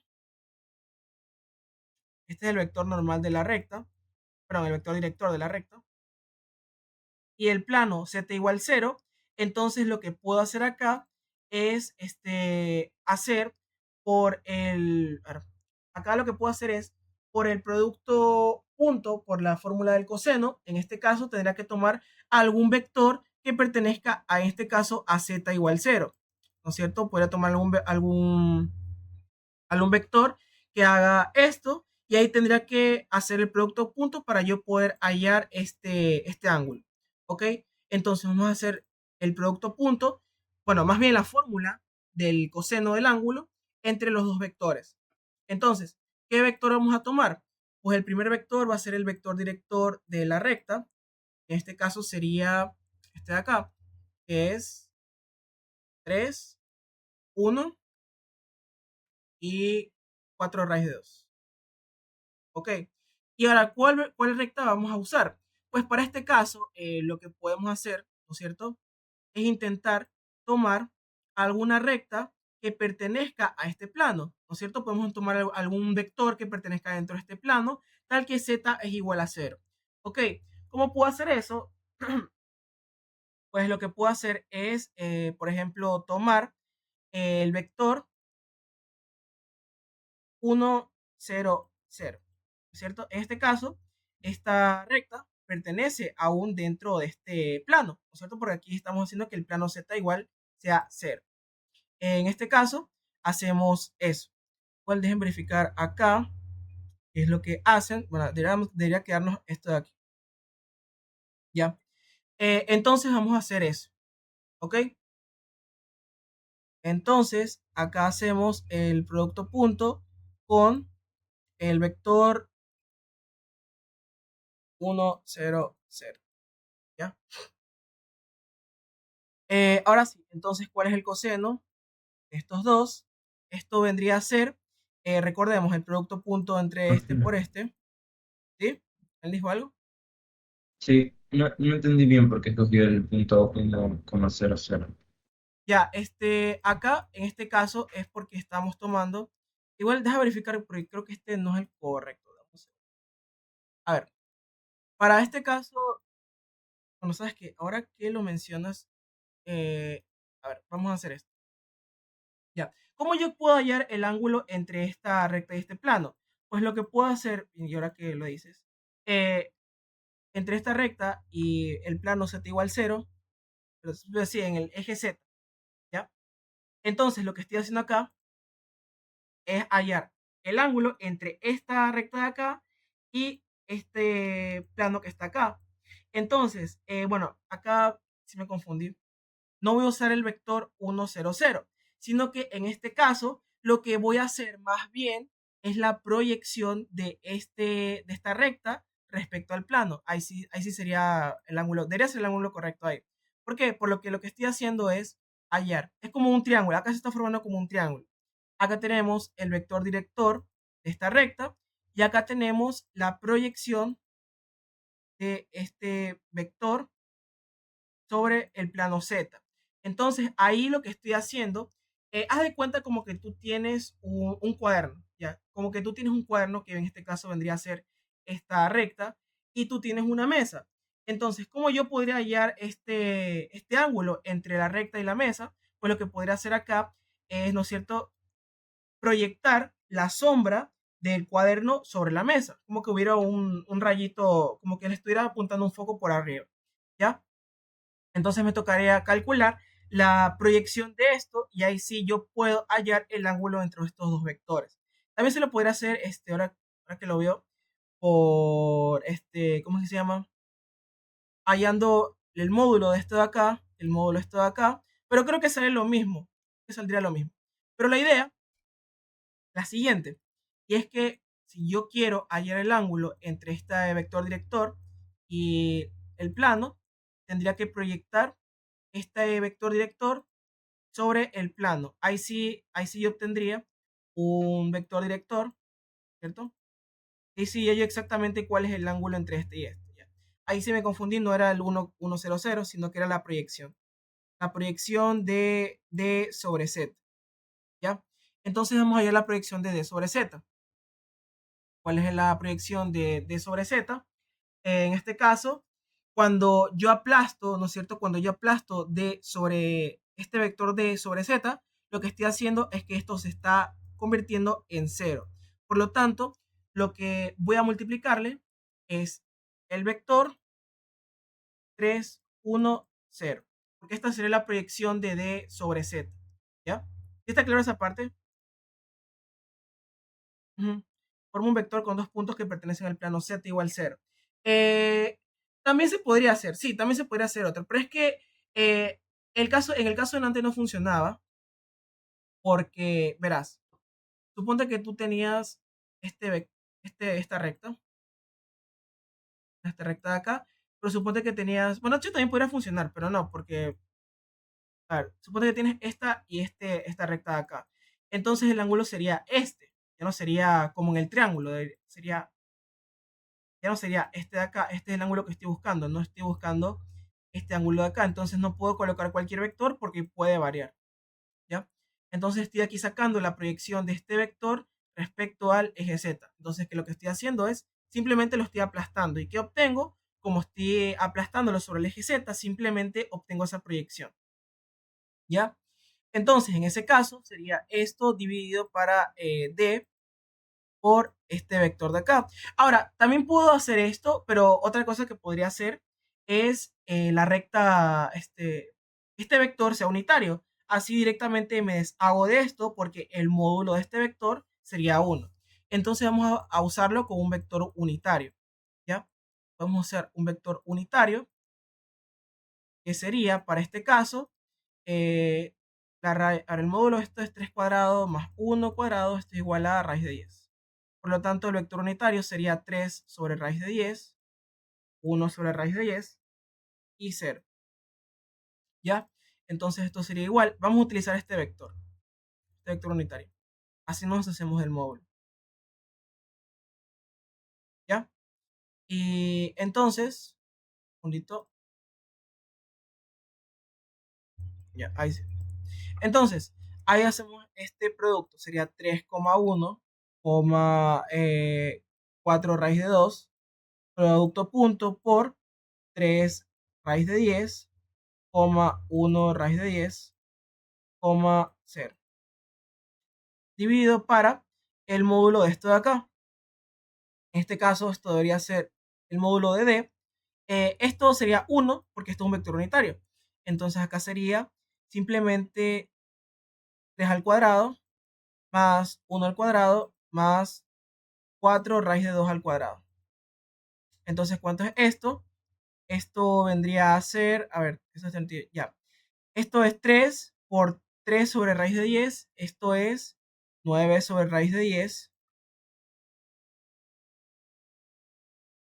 más 1 por 1 de raíz de 10. Esto sería 1 sobre raíz de 10. Todo esto dividido para la raíz de 42. Entonces, esto es igual a 10 sobre raíz de 10 dividido para raíz de 42. Esto es igual a raíz de 10 dividido para la raíz de 42. ¿Ya? Esto debería ser lo que está acá. Esto sería la raíz de 10 sobre 42. Y esto es igual a ¿cuánto? Esto sería igual a la raíz de 5 sobre 21. Entonces, el ángulo que estamos hallando sería el arco coseno de raíz de 5 sobre 21. ¿Ya? ¿Qué quedaría? Entonces, acá lo que hice fue proyectar este vector director sobre el plano z igual 0. Es decir, que estoy haciendo que esta componente z valga 0. Y aquí directamente queda proyectado. Y se puede hallar este ángulo utilizando la fórmula del ángulo. ¿Ya? Entonces, ¿está claro hasta ahí? Profe, y el 10 de arriba, ¿Vale? el 10 de arriba, el 10 raíz de 10. Sí, por eso, esto es 10 dividido por la raíz de 10. Entonces esto me queda ahí. Entonces es como decir 10 a la 1 dividido para 10 a la 1 medio. Es igual a 10 a la 1 menos 1 medio. Esto es igual a la 10 a 1 medio. Esto es igual a raíz de 10. Esto que está acá. ¿Ya? Bueno, chicos, entonces hasta ahí está todo claro. ¿Sí? Entonces hasta acá. Ah, me sale otro valor. Sale otro valor. Qué raro. Torre sobre. A ver, esto saldría raíz de 32. Qué raro, ¿por qué sale este valor? A ver, si en teoría esto está. Bien. A ver, acá sale otro valor, lo cual es raro. Entonces no es este vector. Am, Qué raro. Déjame revisar esto, porque. A ver, debería salir esto. Bueno, se supone que es la respuesta correcta, pero. A ver, acá es raíz de 32. A ver, déjenme ver Profe, es que creo que Sí. esa fórmula que usted está usando es respecto a dos planos. Entonces Ujú. yo tal vez mediante esa recta que sacamos podríamos sacar otro plano. O sea, total, mientras sea perpendicular, no debe haber problema. Bueno, a ver, es que estos no son perpendiculares. Bueno, acá, si te das cuenta, acá no es perpendicular. A ver, déjenme ver esto. Ah, Debería ser así. ¿Cuál es raro? Porque acá proyectas esto sobre el plano y debería salir esto. Qué raro, entonces esto queda raíz de 32. A ver, raíz de 30 un segundo. A ver, esto será raíz de 32 dividido para raíz de 42. Se puede usar el vector 001. Eh, a ver, sí, ¿sabes qué? Creo, sí, ahora que me di cuenta, ahí usaron el vector 001, lo cual es raro en el plano Z, en el eje Z. Es que a lo mejor, a ver, el eje Z, un segundo. Ah, ya sé, ya sé, ya sé. A ver, aquí interpreté mal el ejercicio. Ok. Ya vi porque es que yo pensé que era el plano Z igual cero, pero no, ha sido el eje Z. Ya, ya vi por qué.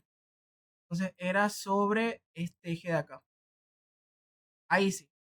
Entonces ahí sí tiene sentido que sea el vector 1, a ver, 001. Ya, entonces me he confundido de plano. Ya, entonces, a ver, para terminar de corregir esto, y sería el vector 001.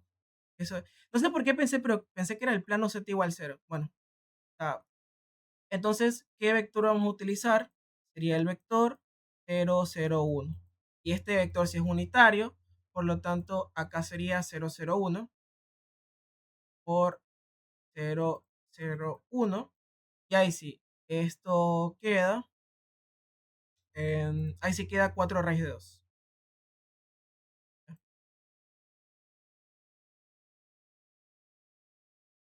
Ahí sí queda 4 raíz de 2. Entonces, este ángulo es 4 raíz de 2 dividido para raíz de 42. Y ahí sí quedó. Ya. Ese detalle no me fijé. Pensé que este era el plano z igual cero, pero no ha sido el eje z. Bueno, ahí sí, esta era la respuesta correcta. Y bueno, eso sería todo, chicos. ¿Está claro? Hasta ahorita. Profe, ese examen lo puede pasar por el grupo. El PDF sí lo voy a pasar. A ver, está claro hasta ahorita. Yo diría que por el momento la pregunta más complicada fue esta de acá. Pero esto es más que nada práctico, ¿ok? Siempre, fíjense, bueno, acá es porque tenían el solucionario, pero por si acaso, los exámenes yo los saco acá del DSpace, de SPOL, así que acá los estoy sacando, los exámenes de cálculo vectorial. Así que esto buscan acá en Google, exámenes FSNM, y les sale esta página. Acá tienen que buscar, de acá saco los exámenes, por si acaso. ¿Ya? Entonces, sí, ya les voy a pasar ya mismo el PDF y hay que dar suelto este examen. Este examen sí admito que fue difícil. Este examen, bueno, no me acuerdo cuándo saqué, creo que saqué 80, no, sé, no me acuerdo bien. Pero en la que me confundí, no me acuerdo en cuál me confundí, pero eso fue hace ya tiempo. Así que bueno, ¿alguna pregunta hasta ahora? ¿Está todo claro? Ah, claro, no, profe. Bien. Ah, entonces, hola a mí las preguntas porque si no les puede pasar esto último que hice ahorita, que era el eje Z y no era el plano Z igual cero. Bien, ahora sí, ya con todo esto, muchas gracias por asistir y para los de la grabación nos vemos en una siguiente ocasión.